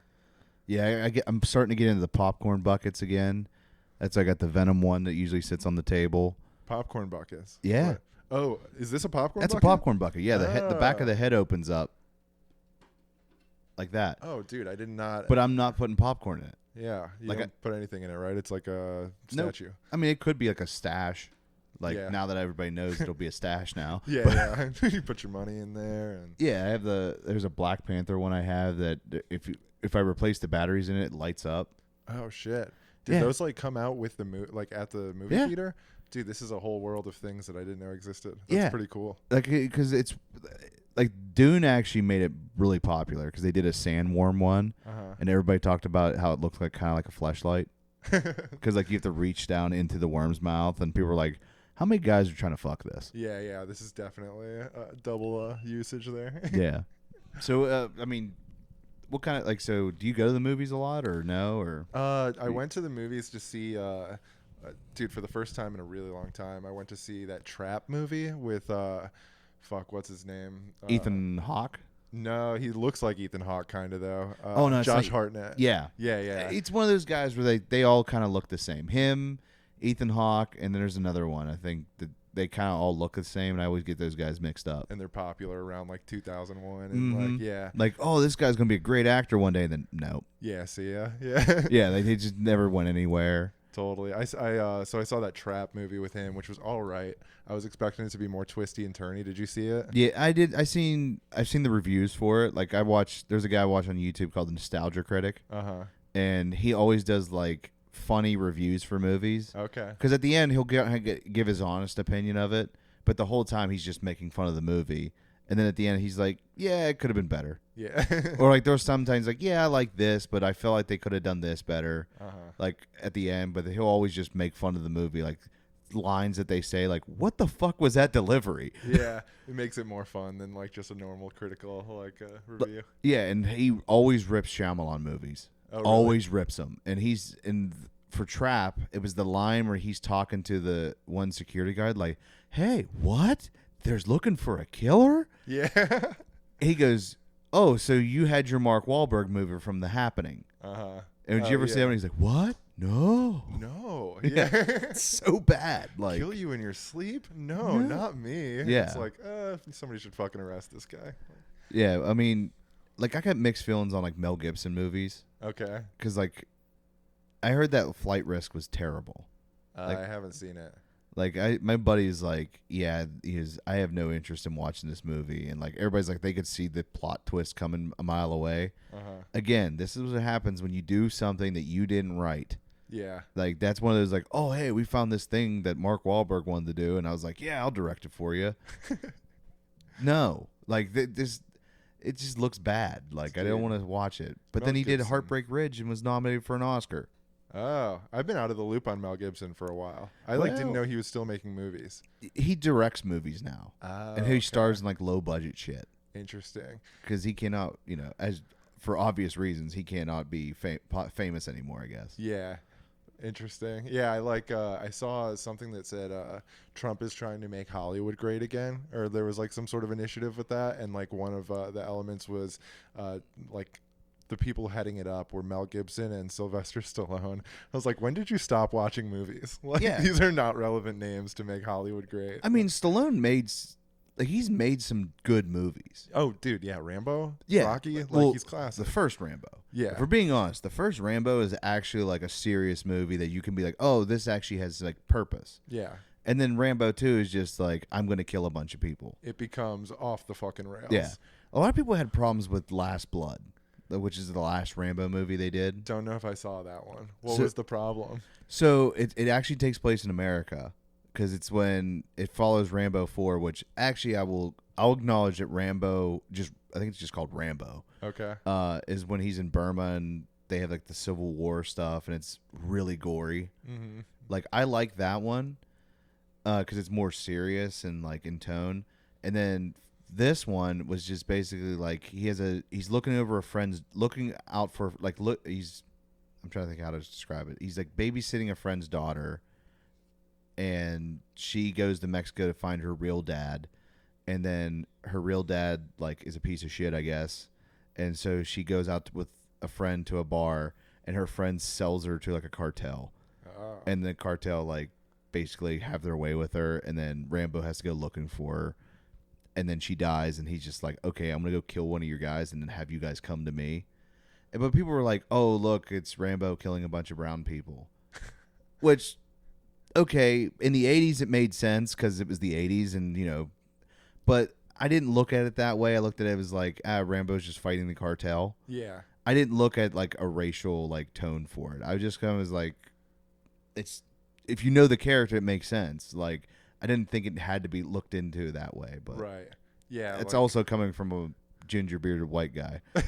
So I know, we are the two people that should be talking about race and right. And I it's funny, I can have this conversation with like my friends, like my friends that are black, I'll say that. Yeah. I can have that conversation with them, but I can't have that conversation with other white people because everybody's just like, oh, you're being racist apparently. And I'm like, you clam up a little bit. Like, yeah, everybody is like a little bit afraid to acknowledge like diversity in some ways. Yeah, like I'm the one who's like, I actually didn't like Black Panther a little bit. Like, not for the reason because it was about Black Panther. It's just like, no, that third act fight scene sucks. Yeah. That's the only reason I didn't like the movie. Everything else I thought was cool. Yeah. But if you say you don't like it, and it's like, oh, well, you wouldn't like that one because... No, I just like, no, I thought the third act fight scene could have been a lot better. I actually think the fight scene that they used in the second one was way better just because the CGI looked very janky on it and just looked kind of cartoony. Okay. I was like, you guys could have done a better fight, I just think, but yeah. that's just me. It's not for any like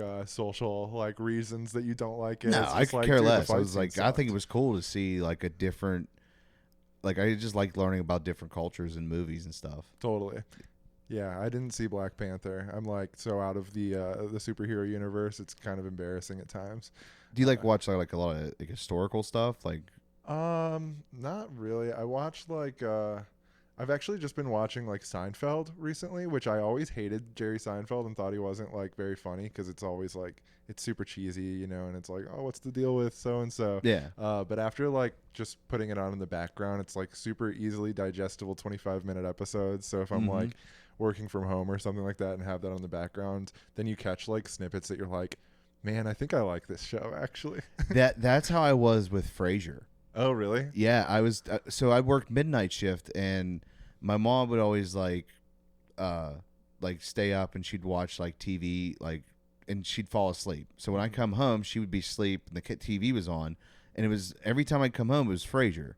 And I'd kind of just watching it casually, and like they would say something that was actually really funny. And I was like, okay, that was a good one. And then one day I was like, I'm looking for something to watch. So I went on Netflix and they had the entire series of Frasier on.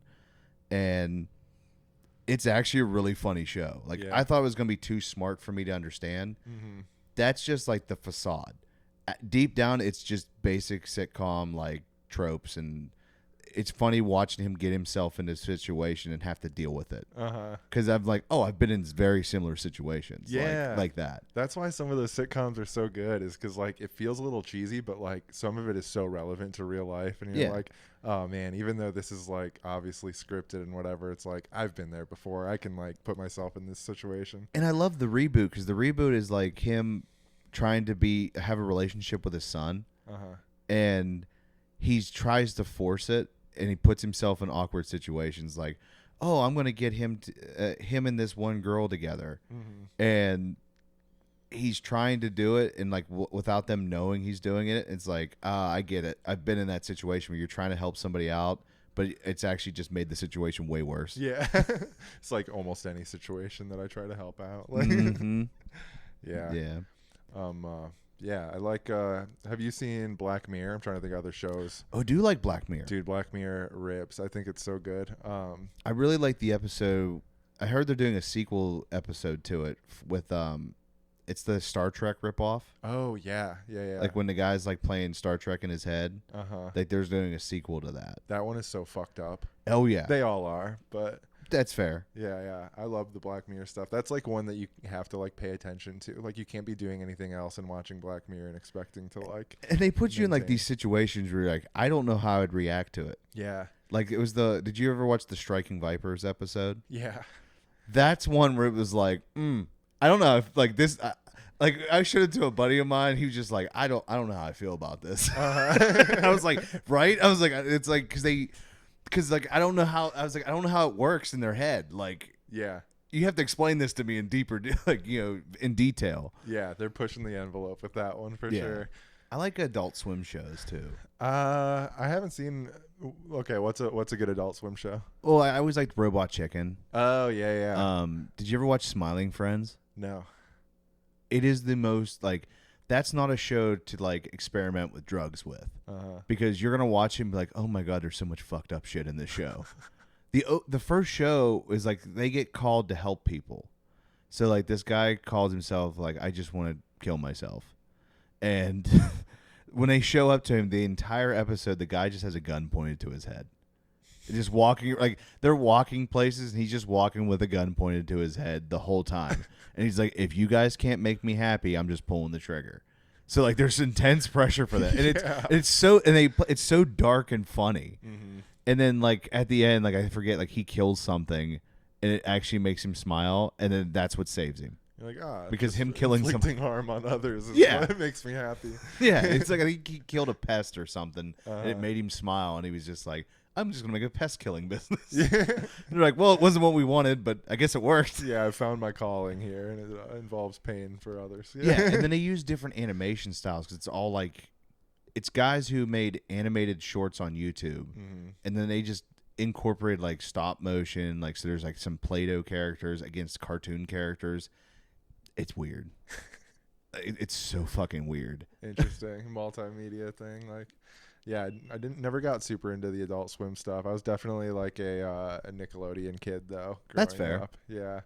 And it's interesting. Like, my girlfriend doesn't watch or didn't watch a lot of the same cartoons as me or whatever. I'm like, you ever watch like Rugrats or whatever? I'll make like a Rugrats reference, and she's like, I don't know. I'm like, you're fucking smarter than I am. I loved Cartoon Network. Like I loved Dexter's Lab. Oh yeah, That was one of my favorite shows. Courage the Cowardly Dog. Yeah. That was a. There were some banger. twisted episodes with that. Absolutely, yeah. Mhm. I think I like horror movies too, which I think maybe watching that as a kid definitely sparked my interest into horror stuff. I'm such a pussy when it comes to horror movies. Really, not a fan. Like I was mad. Like I don't like snakes, Mm-hmm. and so I was playing the new Indiana Jones game, and it's all first person. And I'm like so glad I didn't spend money on this because there's actually a mission on there where you have to fight a giant snake. And I'm like, that's the kind of shit I can't handle. Like I can't handle like any type of jump scare. My buddy was here and I was doing a puzzle and a spider like when he went to go turn the lever, a spider crawled on his arm and I threw the controller. And he was like, "Are you serious right now?" I'm like, "Yes, that's how afraid I am. That's why I can't watch horror movies. I have to watch them with the lights on." Would a spider in the game or a spider in real life? Spider in the game. Oh shit! Yeah. That's why I was like, I can't handle it. I'm You're such a indeed. pussy. Yeah, I was like, a spider in real life for sure. I hate bugs of all kinds, and we'll have the same reaction. Yeah. That's funny as fuck though. Yeah, I was like freaked out. I was like, "What the fuck, man?" What's like your favorite horror like type? I like a lot of different stuff. I like classic stuff too. Like, I really like The Shining. Okay. Did you see that back in the day, or anytime? Well, I watched it and was like, this movie's not that scary. Yeah, Like it's not. really not. And it was like the only part that kind of freaked me out was the old lady. Oh yeah, Like when that scene happens, Like, that's in the weird. bathroom. Yeah, that's just like feels like a good movie to me. Yeah. It's like Stanley Kubrick. It's like just a well done movie. But then there's actually like scary shit. Like, oh man. Some of like the like scariest shit is like the stuff that came out like in the 70s because they couldn't rely on special effects. Mhm. It's just all fucked up like antics. Like watched one scene that I always think of when I think of like scary movies is from the original Texas Chainsaw Massacre from the 70s. And they have like a scene in it where they like abduct these like whatever college kids or something, and then they're in the house. And this is graphic somewhat, but they're like gonna kill this like girl in the movie with a hammer, and they want the grandpa to do it, but he's not strong enough to like hit her himself, so they're like lifting up his hand so he can swing the hammer at In the like this first? girl's head in the first like 1970s like Texas Chainsaw Massacre. Oh shit. And it's just so jarring, and you're just like, oh my god, like just the idea that like they want grandpa to kill this person, but they have to lift the hammer in his hand to help him do it, and it's just like these soft blows, like it's like it's just like they rely so much on like something that's just like a fucked up idea rather than like here's this big scary ghost that's coming through, or like here's this overproduced, like it looks like something you filmed like, you know, with your iPhone, not even like it's bad quality, it's like, but just they have to rely so much on the script to make it fucked up. What's funny is there's a comic that talks about Texas Chainsaw Massacre. Tim Wilson, he was like a Midwestern comic, and he'd also like make funny. He was like also he would like do stand up, but then also like do musical comedy. And he talks about the Texas Chainsaw Massacre. Like he's like, when that movie came out, it scared the fuck out of all of us. Yeah. And they're like this, and he goes, there was a voice that came on like, this film you're about to see is the most macabre shit you'll ever see. Like, and he goes, there's not a drop of blood in the movie actually. Like he goes, it was like scary for people, but he goes like, there's no blood, no nothing. It was just all what your brain would interpret. Yeah. Like he goes, I think there was the guy in the wheelchair that there's like running from him in the woods, and they're like, we would have left that guy. Like, Yeah. I was like, I would have too. Like, forget that. For There's sure. a dude with a chainsaw coming after us. I'm leaving that guy there. That's, let him die first. This is life or death, dude. I don't care at this moment about I remember in high school, and you might remember this too because we're about the same age. I can't remember the channel that used to have it, but they usually used to show Wrong Turn. Oh wow, yeah, that's a fucked up movie. Yeah, especially when you're going through West Virginia. Yeah. Yeah, that's a really fucked up movie, especially when you're out in the woods and you're like, maybe there is cannibals out here. Like, Right. it's possible. It's definitely possible. Yeah, West like the Virginia Hills of Eyes and shit like that. Like, I'm good. Oh, yeah, dude. Yeah, that's true. Like, just you think about like secret societies that are like not necessarily like the upper echelon ones, but like, dude, like Like the whole town's like a secret thing and they kill people for a living like that. Yeah, I feel like it's possible that shit's out there. There's like for instance, what's that movie that just came out last year with the guy who played Professor X, James McAvoy? I don't know, horror movie? Yeah, they had the family like, oh, why don't you guys come stay with us? And then like they basically try to kill the family. Yeah, I did not see that, but I've seen trailers for it. I heard that was like really good. Yeah. And it's like a remake of like a Swedish movie. Some of those European like horror movies are more fucked up than America because they just go dark for the ending. Yeah. Like, no one will live. That's their goal at the end of it. It's like, we're gonna change it so that everyone dies. And it's like America is kind of like, I think it's because the studios are like, we kind of need a happy ending so we can maybe do a sequel. Yeah. And they're like, no. I'm sure it has something to do with like the platforms it's going to be on and stuff. And they're like, well, we can't have this or that.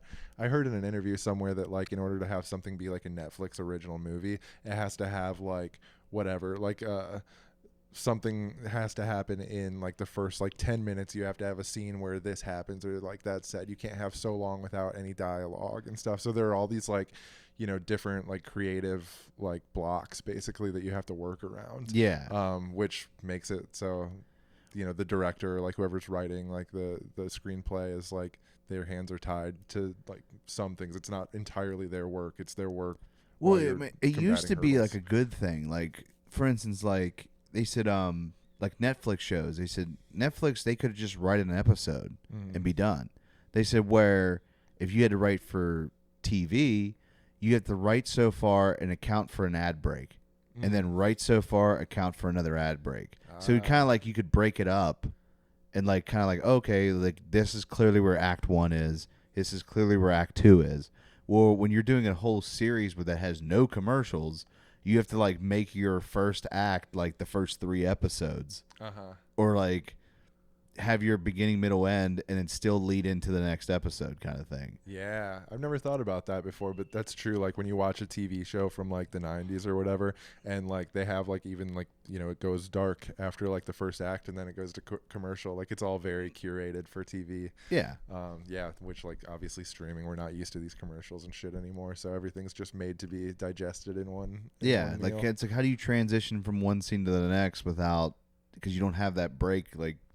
Like Seinfeld, they had the ad break, and then like you could hear that, and then the next scene. Line. Yeah, yeah, it's true. Yeah, I feel like I wonder why like some of the European horror movies are a little bit more fucked up, probably because of the studio thing. Yeah, well, they focus more on art. I feel like in America, it's like people really don't care about art. If I'm not being entertained, I don't care. Yeah. Like I watched The Fabelmans. Did you ever see that? It's the story about Spielberg's life, and I played it for my parents. Like, I was like, oh, hey, you should really watch this movie. It's really good. And my dad's like, so what's the point of this movie? And I was like, well, it's the story about Steven Spielberg. He's like, yeah, but I don't understand it. Like, he just didn't get it. Where, he can watch a Western and be like, oh, it's very straightforward. Like, it doesn't require much thinking about something. And it also might just be because, like, America's so much focused on work. Yeah. That they're like, we need to, people come here for a break. They don't come here to be asked questions and shit. Yeah, that's fair.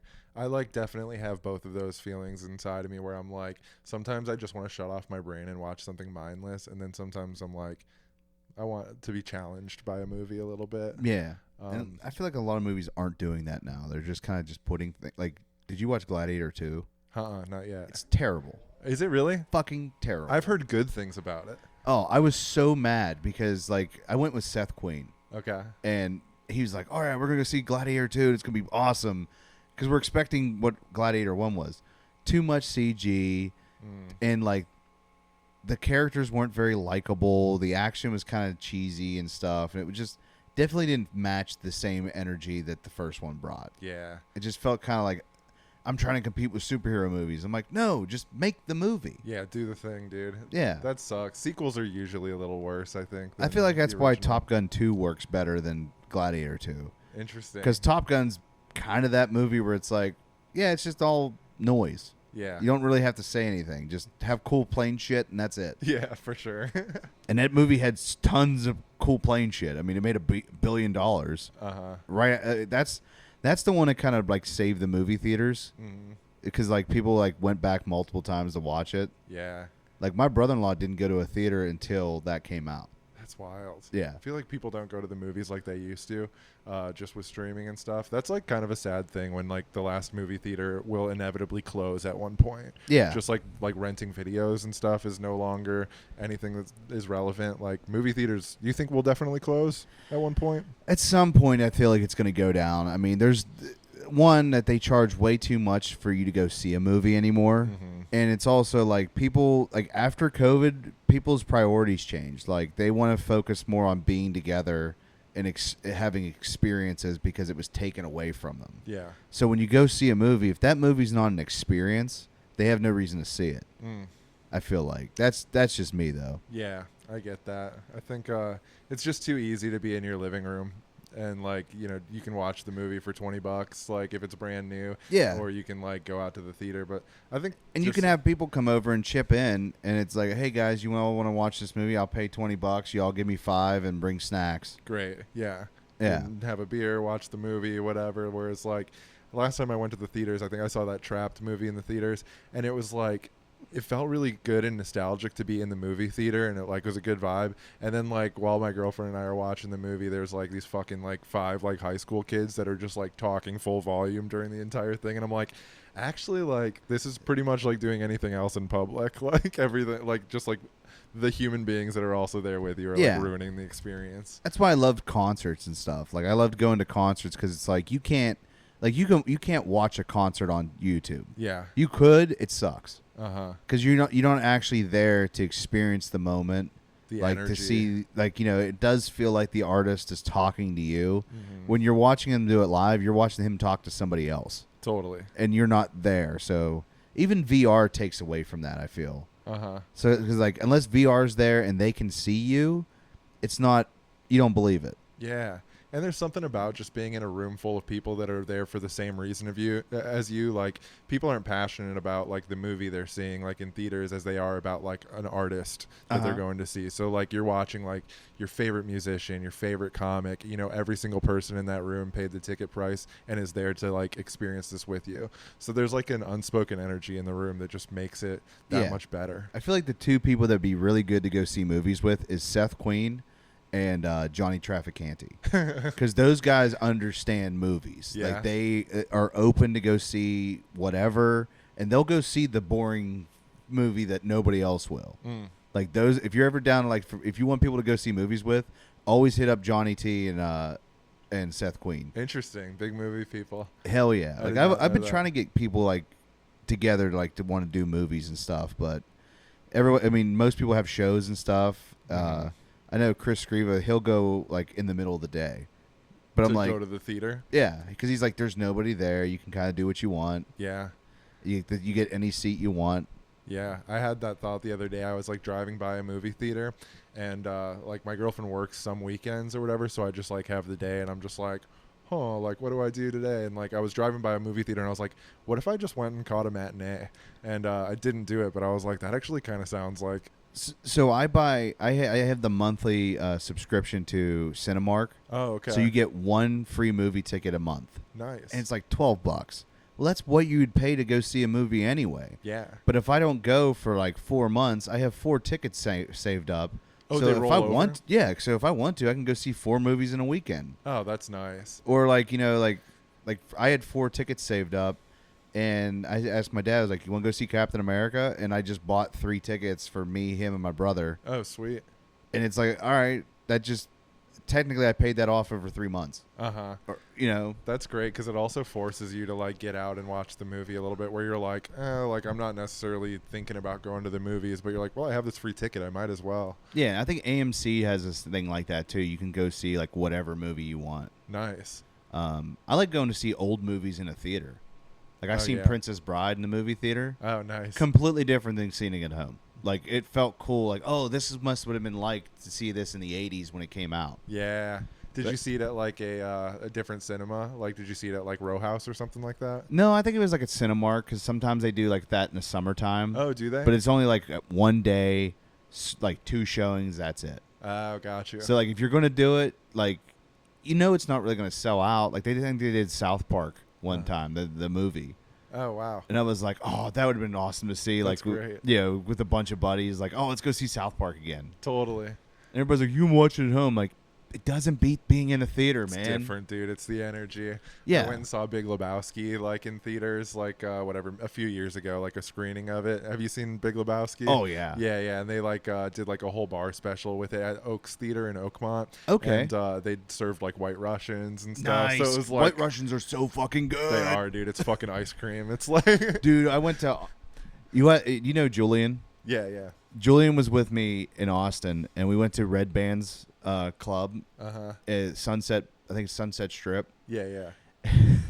And we're sitting there like waiting to go up and do our tell jokes or whatever.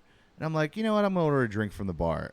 And I got a cold brew at one because they do coffee and alcohol. Nice. And I got a cold brew, and then I was like, can I get a White Russian? I must have had 12 White Russians. And Julian's like, your stomach has to be completely fucked at this point because how much milk did you just drink? It's like half and half. But I was like, dude, it's so good. Like, that's true. Yeah, I couldn't imagine having more than a few of them, but Yeah. I'm like, they're fucking definitely deadly. yeah, and you're walking in the Austin heat too on top of it. But I don't know. I was fine with it. Yeah. He's like, dude, you had like. And it's funny every time he tells the story, the number goes up from like 12 to like 16. He had 23 White Russians. It's like ridiculous number. Dozens of them, dude, and you're just like living the legacy now. So this is your first experience on a podcast. How do you like it so far? It is, dude. It's good.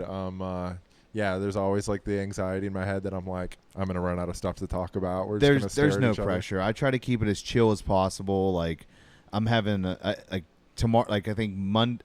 Yeah, tomorrow I have a barber coming on. Okay. Like this guy that he cut Luke Combs' hair when he came to Pittsburgh, and I was like, fuck yeah, I want to talk to that guy. Nice. Yeah. Later on this week I'm interviewing a female bounty hunter. Oh wow. That should be interesting. That's fucking cool. So it's like I'm trying to like get some diverse people, but I always tell people I want like a Joe Rogan, Theo Vaughn. And some people are like, so what do I need to do to prep? I'm like, nothing. Just show up. Yeah. Like we're just gonna talk and bullshit and try to keep it as natural as possible. Because like I had a guy come on, and I don't want to throw him out on this, but I had a guy come on, and when he was doing the episode, he kind of kept his persona up, like the stage persona. I'm like, no, you just be you, be real. Yeah. I get why, because he's like, hey, I got, there's people that watch it, and I don't want to. I'm like, just be real. That's all I want. Yeah. Like, don't have to put a show on. You don't have to. Like even comics, I'm like, you don't have to be funny. Just be yourself. You'll naturally be funny. So Yeah.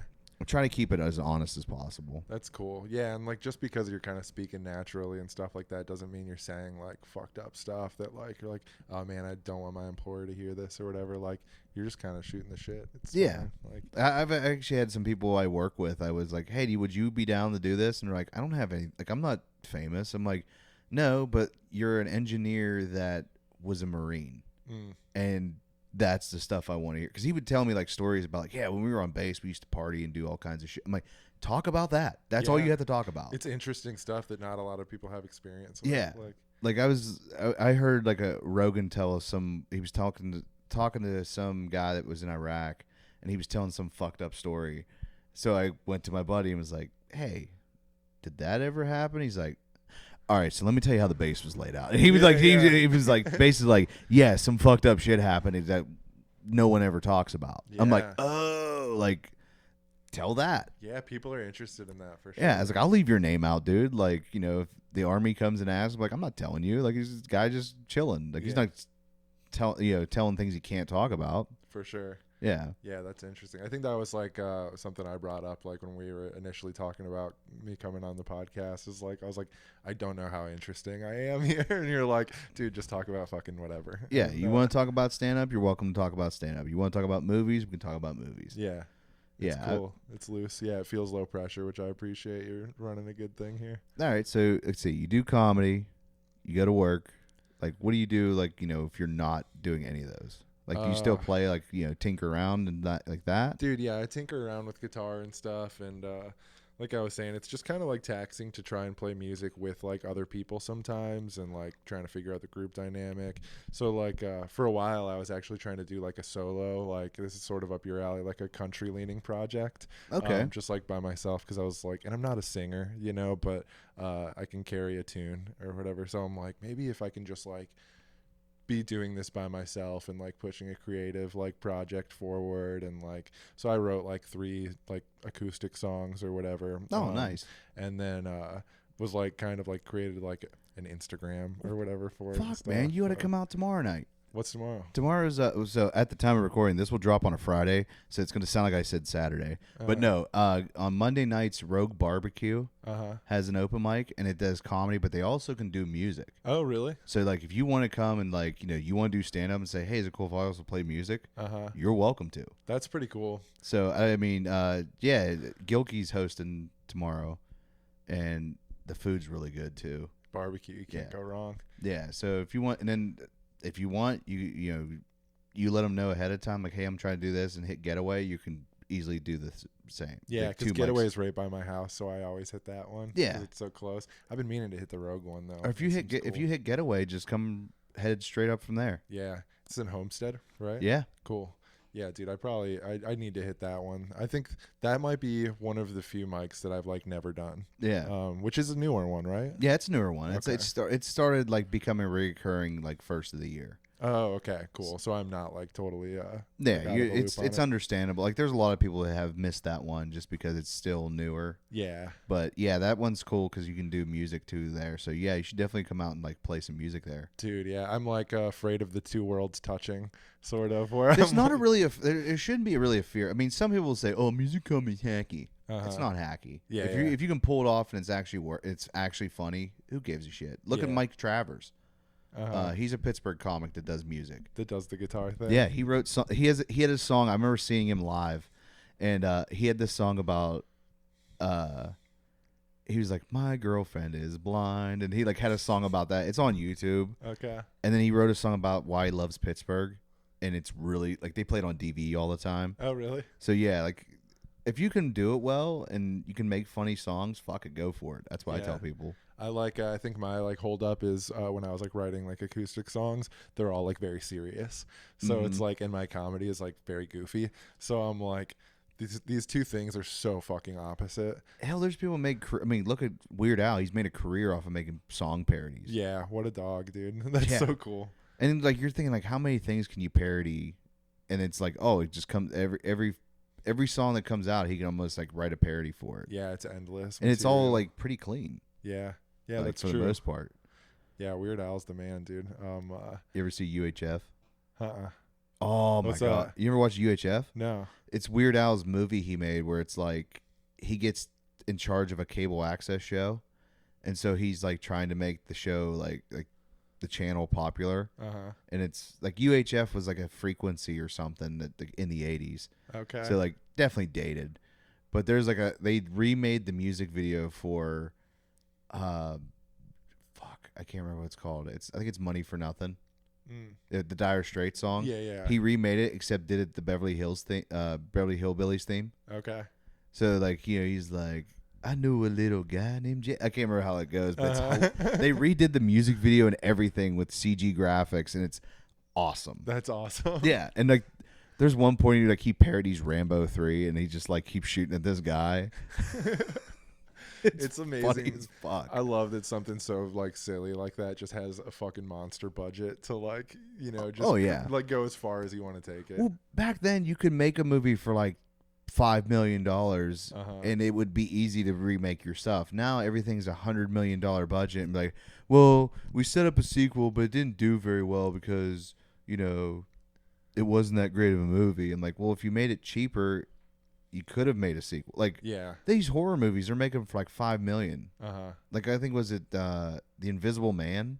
Uh-huh. Like, the woman's acting against nothing. All you have to do is like find ways to hide the wires that you're pulling them across, and then after that, that's it. Yeah. I There mean- are so many of those concepts that are so simple, and like there was a movie with fucking I want to say it was Ryan Reynolds called Buried, and the entire movie takes place in this dark coffin. Yeah, and you're making that for maybe like 500. You know, you got to pay him. That's it. Yeah. The cast is the budget. Yeah. Like, but yeah, dude, you're just like filming in this dark, like, you know, there's no set, like there's no like going to different locations. And you he know? got like taken seriously as an actor because of that, because they said he killed it. I Yeah. remember seeing the trailer for it, and like he looked good in the movie, but they said like the whole movie, if you watch it, it's really good. That's cool. I like. He's also sort of like a rom-com goofy actor. So when somebody takes like a serious role on like that, you're like, oh, I'm interested. Like Matthew McConaughey did that. Like Uh-huh. when he was all rom-com guy, and then he started doing a bunch of indie movies. yeah, And now everybody's like, oh, Matthew McConaughey is a serious actor now. He's won an Oscar. And it's like, this was the guy that did Failure to Launch. yeah. You know what I mean? Like, you know. It's like How to Lose a Guy in 10 Days. Yeah. So, all right, we're almost getting up to 2 hours. Oh shit. Okay. Hell yeah. See, it goes by quick sometimes. Yeah. Do you cut this down? No. I usually just put it out unedited as much as I Dude, can. It's bad news for me. Yeah. Oh, really? No, I'm just Oh, kidding. okay. That's cool. Yeah, because some people get weird about it. Like, you know, I'm like, if anyone wants to cut anything out, I can cut things out if I Uh-huh. want to. But I try to keep it like unfiltered as possible, just because it's like, as long as you don't say nothing too fucked up, Yeah. we're fine. Like I did have a guest go on, and they're not like used to like performing, Mm-hmm. so like they kind of gave an honest topic, and they were giving their honest thoughts on things, and I'm like, I have to cut that out because that's not going to fly. Like, I want you to be honest, but please, like, be like mindful of the audience also. Yeah, like keep in mind, like, you know, and of course to them they're like, well, I didn't say nothing too bad. I'm like, that's problematic. Like, you're gonna get me in trouble for that. Don't say that. Like, Yeah. I understood what you were saying, but the context of it can be easily taken out and just be bad. Yeah, that's fair. I don't think we got into too many like treacherous topics. No, we talked about some dead pets and stuff, but that's, you know, It's fine. it was in the context of jokes. Yeah, pets are gonna die. That's So, do you have any, like, you know, things you want to just throw out there other than the open mic? to plug. Yeah, dude. So yeah, obviously Froggy's open mic every Tuesday, 8 p.m. Had a really good audience the last 4 weeks. Week 5 coming up in a couple days here. Aside from that, February 14th on Valentine's Day, Abby Evans and Lizzie Martin put together a really fucking cool roast of Taylor Swift at Mr. Smalls. So I'll be doing that when I'm performing as Joe Jonas and Calvin Harris. It's like all of Taylor Swift's exes coming back to roast her. So that one is February 14th at 8 o'clock. Oh, damn. The bad thing about that one is that this episode will probably come out after this. Oh, shit. Okay. Yeah. Well, beyond that, I'll give you a calendar to tell you what you want to do. Okay. Let's see here. So I have one dropping the 7th, and I have one dropping the 14th. So anything after the 21st, if you have things like that. Cool. Yeah, that's perfect. I have a show February 22nd. So presumably the day after this comes out. Hell yeah. So February 22nd, I believe it's at 7:30 at this cool vintage shop on Walnut Street in Shadyside. It's called Heat Check Vintage. So I'm doing a show there with a lot of funny people. Eben Parker's putting it on. Ronnie Fleming's on it. Lizzie Martin, Zevon Vasquez, and Jenny Lopez. So that's going to be a cool show. I think it's like $10 or $15. Oh, nice. And just in a fucking cool spot, like right on Walnut Street. Hell yeah. Because Shady I side. actually worked with Ronnie. Oh, did you? Yeah, he came up and did Don't Tell Erie. Oh, nice. So it was like kind of cool. And it was like, you know, Ronnie's pretty cool. I actually booked him to be a guest on here too. Oh, really? Yeah, so that should be really fun with Ronnie. I'm excited to talk to him because I've only seen him a couple of times at some open mics and haven't really got a chance to like talk to him. Yeah. That's why I kind of started like getting comics on here and just I'm like, hey, come on here and be honest, because I only see people at mics. Yeah. I don't know this person as a person.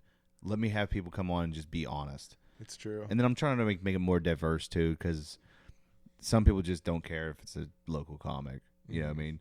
But I'm like, hey, screw it. If this helps you promote your open mic, cool. Yeah. If it, hopefully it gets people a chance to like, oh, he seems like a cool guy. I want to go see what he's doing. Yeah, it brings like a little bit of human to the person that you just see at the mics or whatever. Yeah, and then whenever you do a show, like I want to like anytime I see like my friends promoting a show, I will share their show that they're on and then link the episode to their thing. Like, hey, if you want to see what this guy's like, come check out the episode, and then if you really liked him, go see their show. Yeah. So it's kind of like that's my goal. Is I want to help people get bigger. Yeah. I want to help people get bigger, and if in the process it helps me too, cool. But my own goal is like to help my friends. I love it, dude. Just boosting all the comics' voices. And Pittsburgh has an awesome comedy scene that I feel like, like more people should be aware of. And there are so many shows and so many people doing cool shit that like everybody just needs to support each other. Yeah, hell yeah. So, do you only just have Instagram or? Yeah, just Instagram for my comedy profile. So at Room Temp Funny. Heck yeah, I'll include that in the description and everything. Yeah. I've been trying to write bios for people, and it's really hard to explain to like what we talk about. So I'm just like, if you have anything you want me to like throw in there your thing, just send it to me and I can add it in. Cool. That sounds good. So yeah, we're gonna wrap it up here. We're actually almost like a minute from the 2 hours. We're like at 1:59 Oh shit. and counting. So I'm like, should we hit that 2 hour or just wait? Yeah, dude. Maybe just Sit there and wait in silence and just like we're waiting. Then when it hits 2 hours, like okay, goodbye guys. And thank you. Yeah. What's the time at right now? 11:23. So we're taking it down. Oh my god. Everyone's gonna be sitting there with us, like looking at it. Yeah. They just don't know that there's gonna be an intro and an outro to it. So that's fair. yeah, At that's gonna this look point, longer. If anybody's actually still listening at this point to our ranting, this is probably a good point to sign up. Yeah. They're like, and it's fucking wrapped up, dude. Like we're closing it out already anyway. Yeah. So, all right, guys, we'll see you. Yeah, come to Froggy's on Tuesdays at 8:00, right? Hell yeah. Well, 7:30 if you want to sign up. 8:00 if you want to be on the show. Yes, absolutely. All right, guys, we'll see you next time. Thank Bye. you.